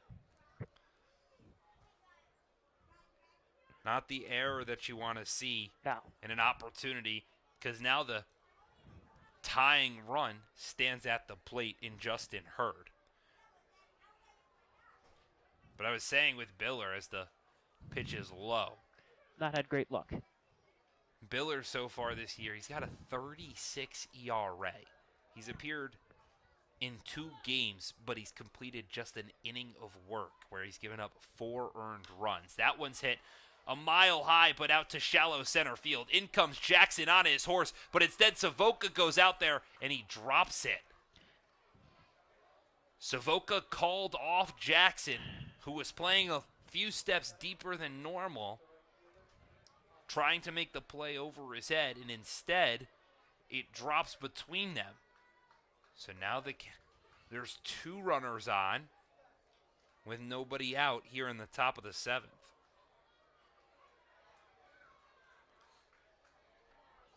Yeah, Jackson kind of misread that one at first, worked his way back towards deep center, went on the run.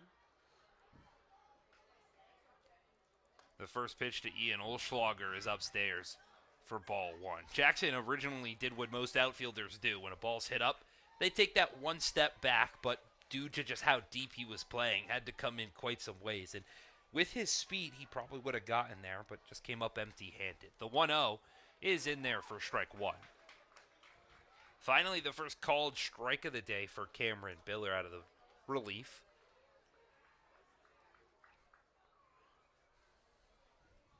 Would love to force some more of that weak contact as Olschlager squares to bunt, stays around, and gets called for a strike.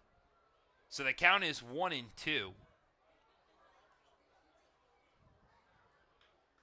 With nobody out here in the top of the 7th. 2 runners stay on. As Biller delivers the 1-2 outside. So the count even at 2 apiece. Not a great start for Biller. Just give him time to settle in and ease into this. The 2-2 is swung on and missed. Olschlager goes down swinging. Big cuts. Come up empty-handed. It's a big first out for Cameron Biller, as a double play can end the inning.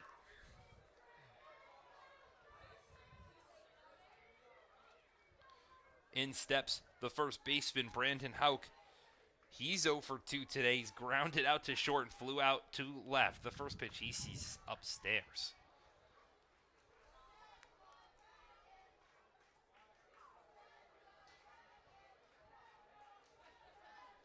Crazy to think we're near at 9 o'clock. The sun's still yet to completely set here at East Field, as the 1-0 is in there for a strike. It's been nice and bright on the longest day, the summer solstice, here as we enter the end part of June. The 1-1, chopped on the ground, over to the first baseman, the tag at the runner. They tried to get the batter at first, but not quick enough. So Mueller did an excellent job to come off the bag and tag Justin Hurd, who had to go to second on the force play. Hart moves to third. Hawk will reach on the fielder's choice. And now, just like that, there's runners on the corners with 2 outs here in the top of the 7th. And Cameron Biller, after having 2 runners on, can get out of this inning clean. Yeah, that last one just turned into a foot race between Mueller and Hauk. Hauk won the race. Tough with that play because Biller did not immediately go cover the bag, as the first pitch to Nick Soris is high for ball 1. Soris so far today is 1 for 2. Got a base knock, and he lined out to right. J.J. Trudeau already up and moving for Glens Falls. That ball is high. So count is 2-0. Trudeau usually coming in to close these games out. I'm assuming they'd use him in most high leverage spots. And The 2-0 hit on the ground over to the shortstop, Carpier's. He flips to Savoca at second to get the force out, and Cameron Biller escapes danger. The Dragons, they maintain their 2-0 lead, and they need just 6 more outs, but they've got some chance offensively to add some more, and insurance would be nice as we enter the bottom of the 7th.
We're back here at East Field after that 7th inning stretch.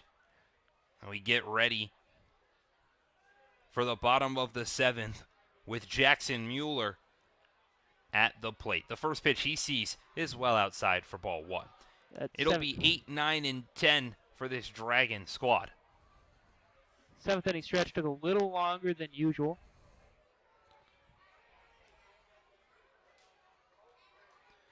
The 1-0 is in there. Technical difficulties on the infield.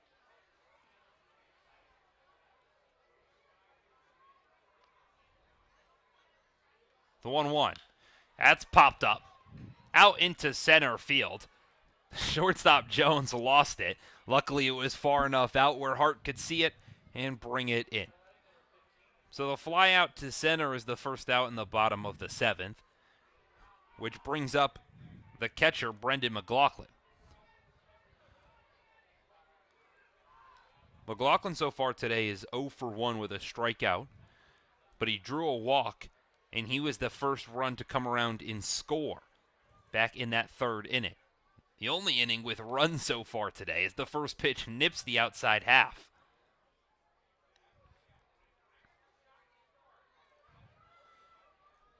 So after McLaughlin will be the third baseman, Michael Sweeney. The 0-1 is swung on and missed. Quickly a 1-1 count, excuse me.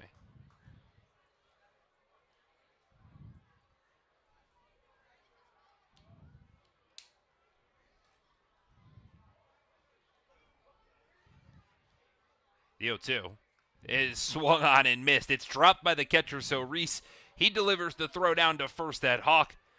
And just like that, it's 2 quick and easy outs for Brendan Rusnick in the bottom of the 7th.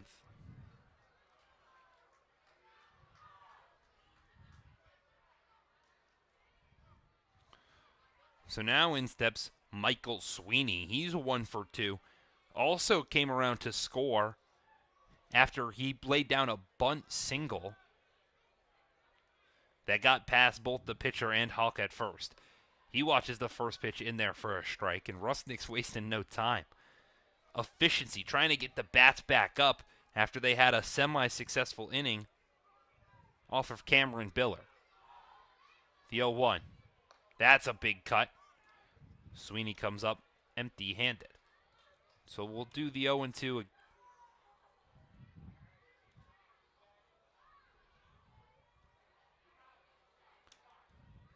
Rusnick delivers. That one's fouled straight off the catcher's glove. You can see, so Reese had a little bit of reaction to that one. The count stays where it's at. It's 0-2. The 0-2 is swung on and missed. Easy work for Brendan Rusnick in the bottom of the 7th. He sets down the side with 2 strikeouts and keeps the score where it's at. Allows his bats to have a chance to fight back into this one with Cameron Biller going back out for the top of the 8th.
We're back at East Field as we enter the top of the 8th. It's the leadoff hitter for the Diamond Dogs. John Calabrese steps in to face Cameron Biller for the first time. He watches the first pitch low for ball one.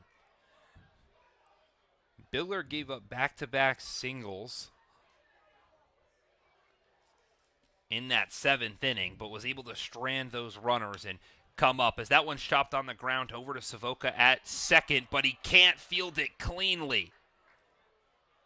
A massive error from Gino Savoca over at second puts Not the great. leadoff runner on, and you could see the deflation in not only Savoca's face, but Biller's as well. That could have been a really big out. Instead, puts a runner on first with the meaty part of this lineup up. It's Tyler Jones, the second baseman. He's 0 for 2 today. As the bunt laid down perfectly, gets to Biller. The throw down is in time to get him. Good Biller throw. with the beautiful throw to Jackson Mueller at first.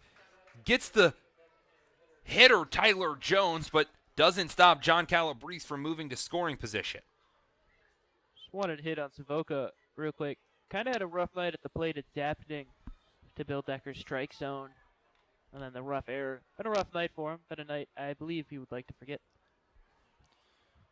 So now there's one down here in the top of the 8th, a runner in scoring position. The tying run stands at the plate, and Joey Calabretti. So far today, he's 0 for 3, with Calabrese dancing around over there at second. The first pitch is well outside.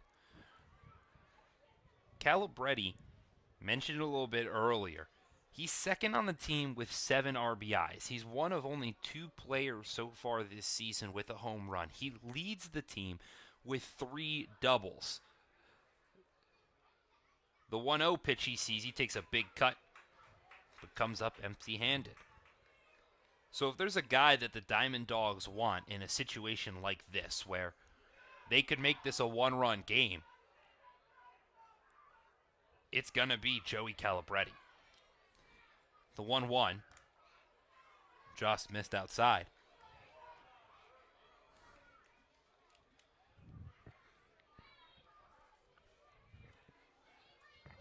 And as the night turns darker, you've got to imagine Steve Luby and the Diamond Dogs are going to be ever so more aggressive.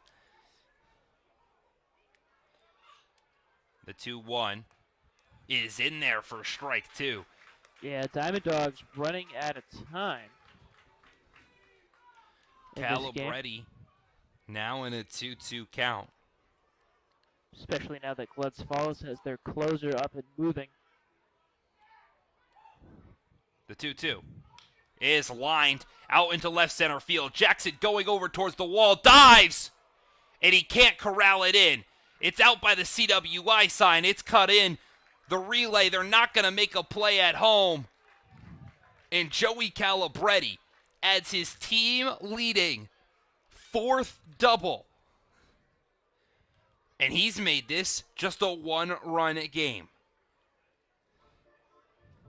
So now, Ryan Dio comes out to the mound. And you imagine Cameron Biller's day? It's done. Here comes the closer, J.J. Trudeau. A high-leverage spot. Gotta be perfect. See if he could be just that. We'll step aside for a couple of minutes while Trudeau gets warm here at East Field. But don't go anywhere. It's still a close one.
We're back here at East Field as J.J. Trudeau takes over on the mound for Cameron Biller. His day ends after just an inning and a third of work. He gave up 3 hits, only struck out 1. Currently is responsible for just 1 run.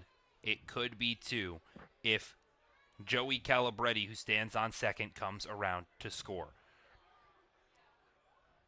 Trudeau so far in 3 appearances, yet to give up a run here in 2025. That would hit a mile high over into shallow right. It's called off by the right fielder Jenks and brought in for out number 1. So J.J. Trudeau wastes no time to pick up a very important second out on the F9 that brings in Caden Hart to the dish.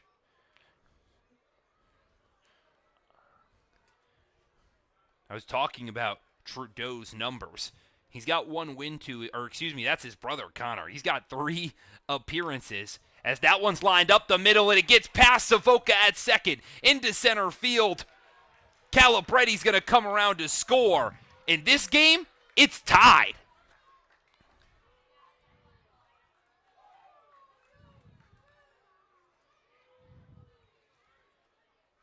The Diamond Dogs wasted no time. Caden Hart picked up Trudeau immediately and brings in the RBI single, his second base knock of the day.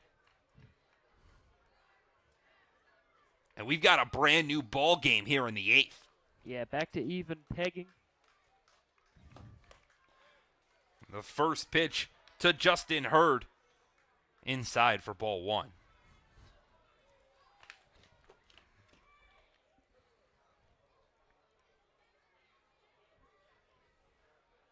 That one bounced in the dirt. McLaughlin does a good job to keep it in front of him. Count becomes 2-0. That run does not go on the hands of J.J. Trudeau. It goes towards Cameron Biller. So he gives up 1 run, but gives up 2 runs, both of them earned. Yes. Trudeau, usually the closer. Tasked to come in here and try to finish this one out as it's popped up high in the sky. Savoca's going to try to get redemption, settles underneath it, and does just that. So the Dragons get out of it with the game tied, and they need their offense to get hot. It's been stagnant over the last 4 innings, just 1 hit, and they need some action to take the lead and end this game in regulation.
We're back at East Field as we enter the bottom of the 8th, and this game was just tied. A rough outing from Cameron Biller and gives up 2 runs.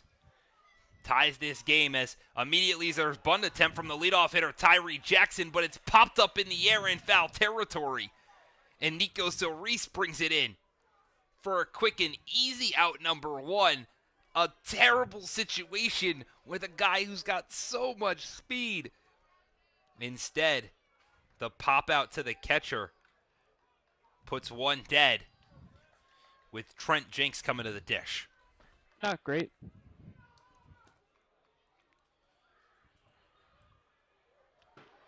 Fireworks off in right field. The fans getting excited. The players saying stoic. The first pitch to Trent Jakes nicks the inside half. Seems like just the one stray firework. Jinx so far today, just 0 for 1. Draw a walk and hit that sacrifice fly that brought across the first run of the ball game. Those runs, though, that came across in the top of the 8th, they're the first since the bottom of the 3rd. We started with a pitcher's duel, a couple of errant innings, but it's pretty much been the staff throughout. The 1-1 is chopped off foul to the left side.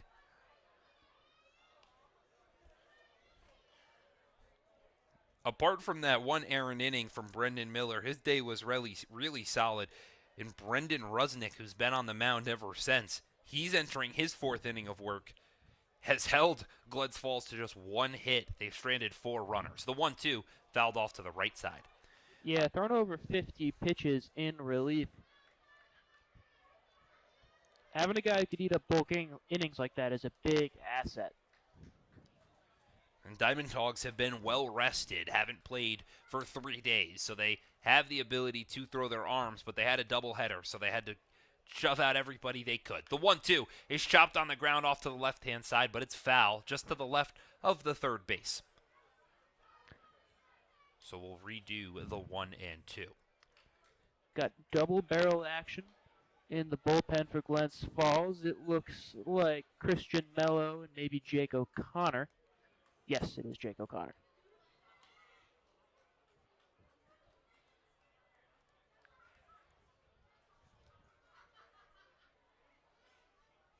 The 1-2 to Jenks. It runs inside and nails him. So the first hit by pitch of today's game comes in a really crucial spot. Jenks walks his way down to first. Kind of nailed him in the foot. He's limping a little bit. Puts a runner on with 1 dead here in the bottom of the 8th.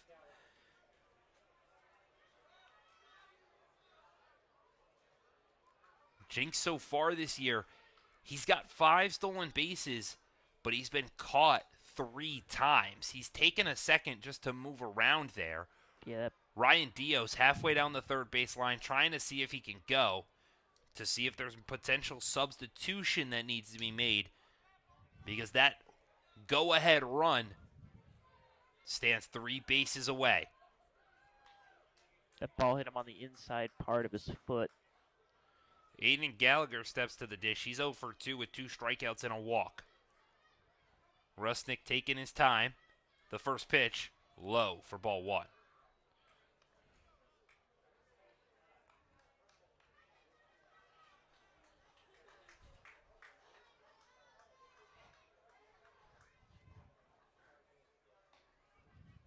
Rusnick has definitely slowed down his pace with that runner on first.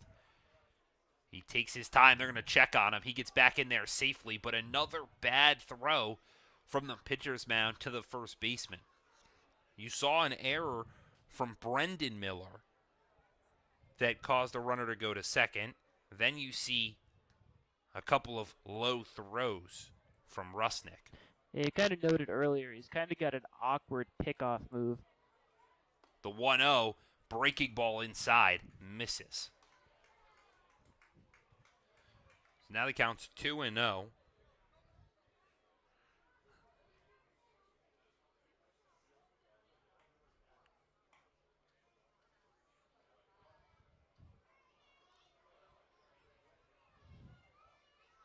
The pitch. Outside for ball 3. So now the count is 3-0. Imagine Gallagher's got the red light. No movement from Jinx over at first. Rusnick comes set. Takes a long look at Jinx. Back and forth he looks and delivers. Straight down Broadway. Gallagher was never going to swing at that pitch. Now the count stands at 3-1.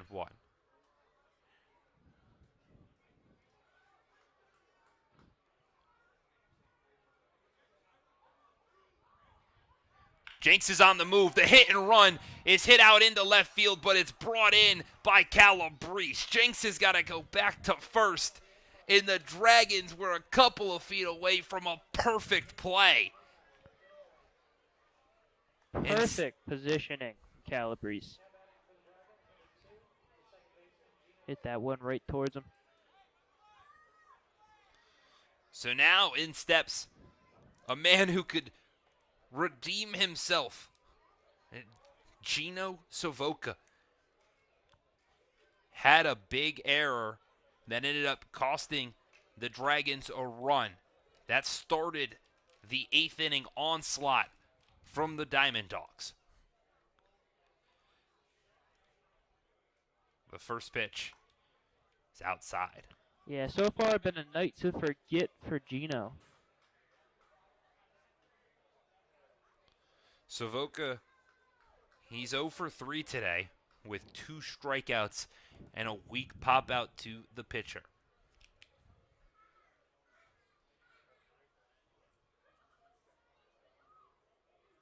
The 1-0 is lined out into the right center field gap. It's going to get down for a base knock. Jenks rounds third.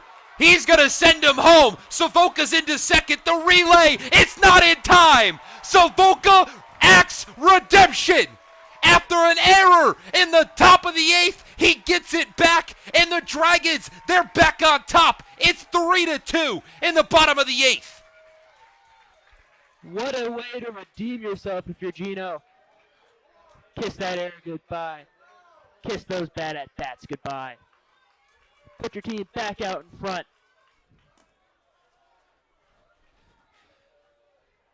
The biggest double of the season for Gino Savoca comes in the bottom of the 8th at home with 2 outs. The first pitch now to Tyler Figueroa, the extra hitter, is big cut. Comes up empty-handed. Yeah, what a way to redeem yourself. Best piece of clutch hitting we've seen all year. Took that inside pitch, put it right in the gap. The 0-1 is low for ball 1. That's the first double of 2025 for Gino Savoca. Couldn't have come at a better time. Just the second extra base hit to his name as well. The 1-1 to Figueroa. That one's popped out. Foul out of play.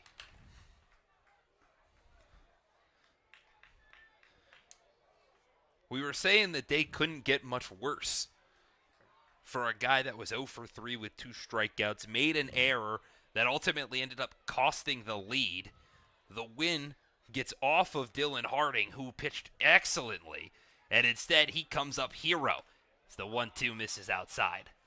Yeah, I was kind of mentioning it's been a night to forget, but how quickly the night changes. It shifted from sunny, stellar here in Glens Falls to that dim dawn, dusk.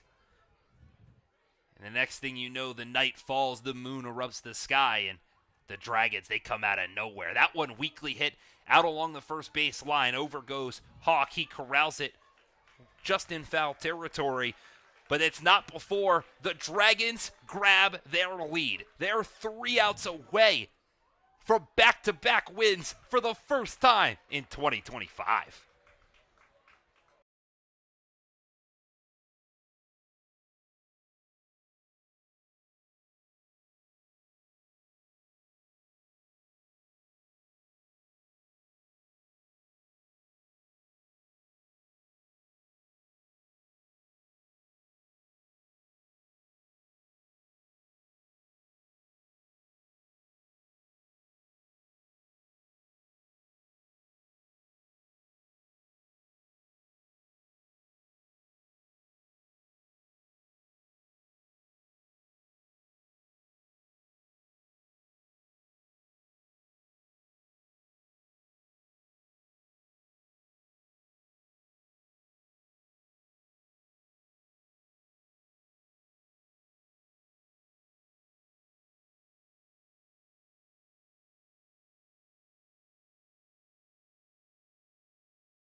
We're back here at East Field,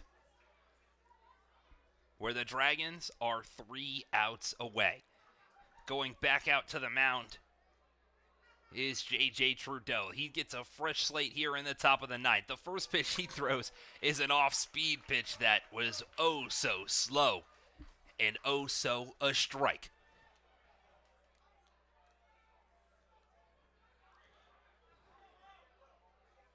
Trudeau comes set. The 0-1. That one's lined out into center field. Shallow, but Gino Savoca, the guy who can do it all, playing hero a little bit more, corrals the weak hit fly ball for out number 1 here in the bottom of the ninth. Savoca turning it on as the game gets deeper. It's the bottom part of this Diamond Dawgs lineup that's looking to formulate some action. In steps Brandon Hauk, who today is 0 for 3. The first pitch he sees doesn't even move on a pitch that was by his hands. Count is quickly 1-0. No fear. The 1-0 is high for ball 2. Never really got the chance to run you through the true stats of J.J. Trudeau. So far this season in 4 innings, he's given up just 2 hits. That was the 3rd hit he gave up back in the bottom of the 8th. That one finds the zone. He's allowed 4 walks, but he struck out 6. And these are these high-pressure situations where, regardless of the situation, regardless of who's on, regardless of the count, he steps up when he needs to, like he has just here, working from a 2-0 count to a 2-2 count. That's why you saw him come in on the 8th. He is your high leverage guy for Glens Falls. High leverage sets up for the 2-2. The pitch. It's in there for strike 3. JJ's excited, throws the hand up, and the Dragons, they're 1 out away from back-to-back wins.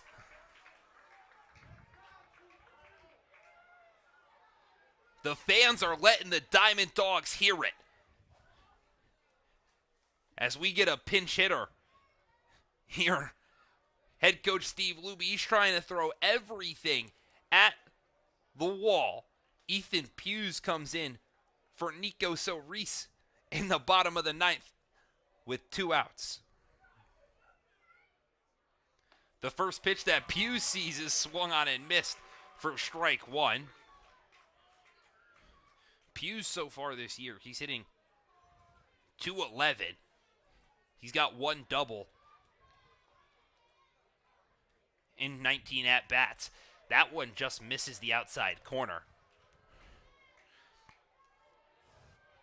Thing about Trudeau as well is that even on those pitches that he misses, he acknowledges it, shakes it off, and just turns the page. The 1-1 bounced in the dirt. Yeah, definitely built mentally to be a closer. That kind of makes sense. Some may say he's got that dog in him. Does he have what it takes to finish this out? The 2-1 again bounced in the dirt. So now the count is 3-1. Waiting in the wings is John Calabrese. He's the guy that got the 8th inning action started, but he really got it started because of an error that has been eliminated single-handedly by the second baseman, Gino Savoca. The 3-1, another breaking ball in there, and the count draws full.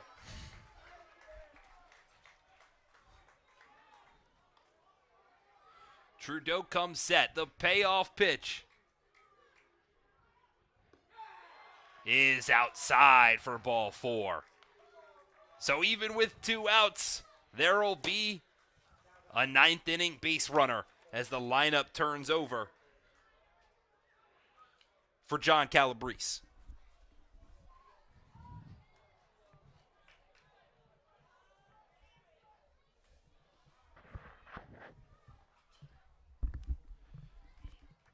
Calabrese today, 0 for 4 as he lines that one into center for a base knock, and Calabrese had a nice little bat flip there. Calabrese juiced up on that single. Excited, feeling it. Well, that single puts the tying run at second. That's the fourth hit of the year. 2 of those hits have come here today off of J.J. Trudeau as Tyler Jones steps into the box. Jones, he's 0 for 3 with a walk today. The first pitch that he sees is up and outside for ball 1.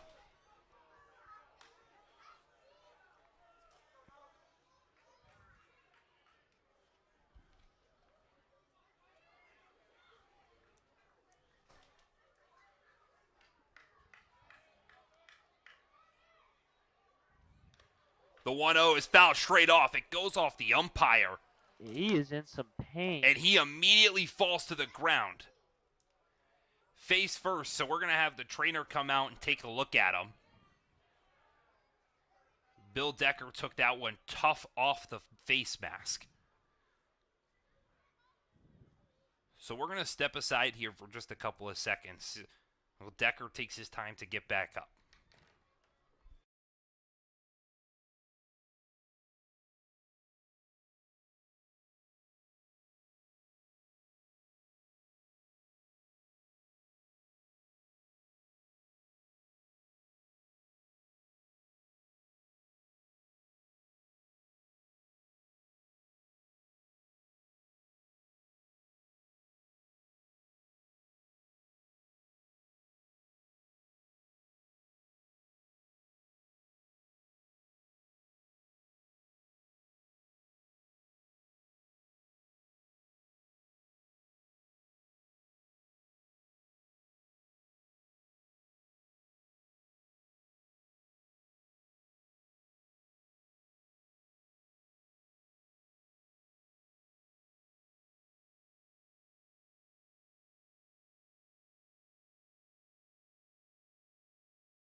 So home plate umpire Bill Decker seems to be all right. Took a couple of seconds to get up off the ground, but was given some water from our athletic trainer of the Dragons, and now we're reset for action. Remind you where we stand. Ethan Hughes is on second. John Calabrese, the go-ahead run, stands on first. It's a 1-1 count to Tyler Jones. That pitch is in there for strike two. And now the Dragons are one strike away.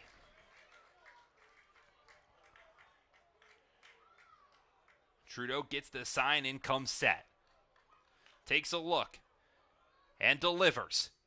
The pitch in the dirt. He went around, and this game is over. For the first time in 2025, the Glens Falls Dragons have back-to-back wins, and they grab them here, home at East Field.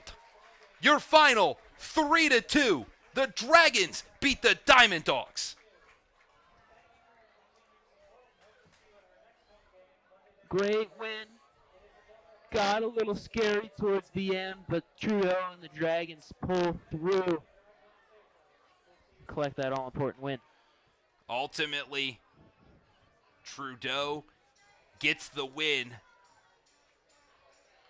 and the Dragons pick up some very, very much needed momentum, because this homestead, it's around the corner, and the Dragons don't let them get hot, because they're starting to roll. Although the offense went a little dormant in that last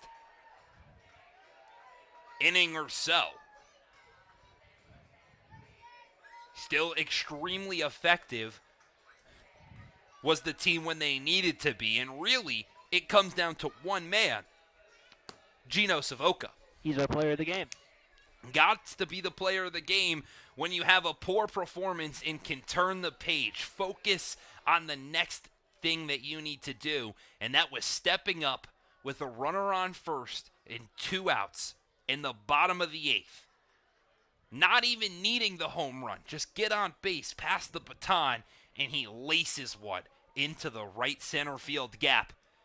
That was an easy, easy ball that allowed Trent Jinks to score. And that's what put this Glens Falls squad over the top. An easy player of the game goes to the second baseman, Gino Savoca. In Glens Falls, they are rolling. They'll be in action again tomorrow. This one, though, is on the road out in Boonville. So you'll want to stay locked to the live stats for that one.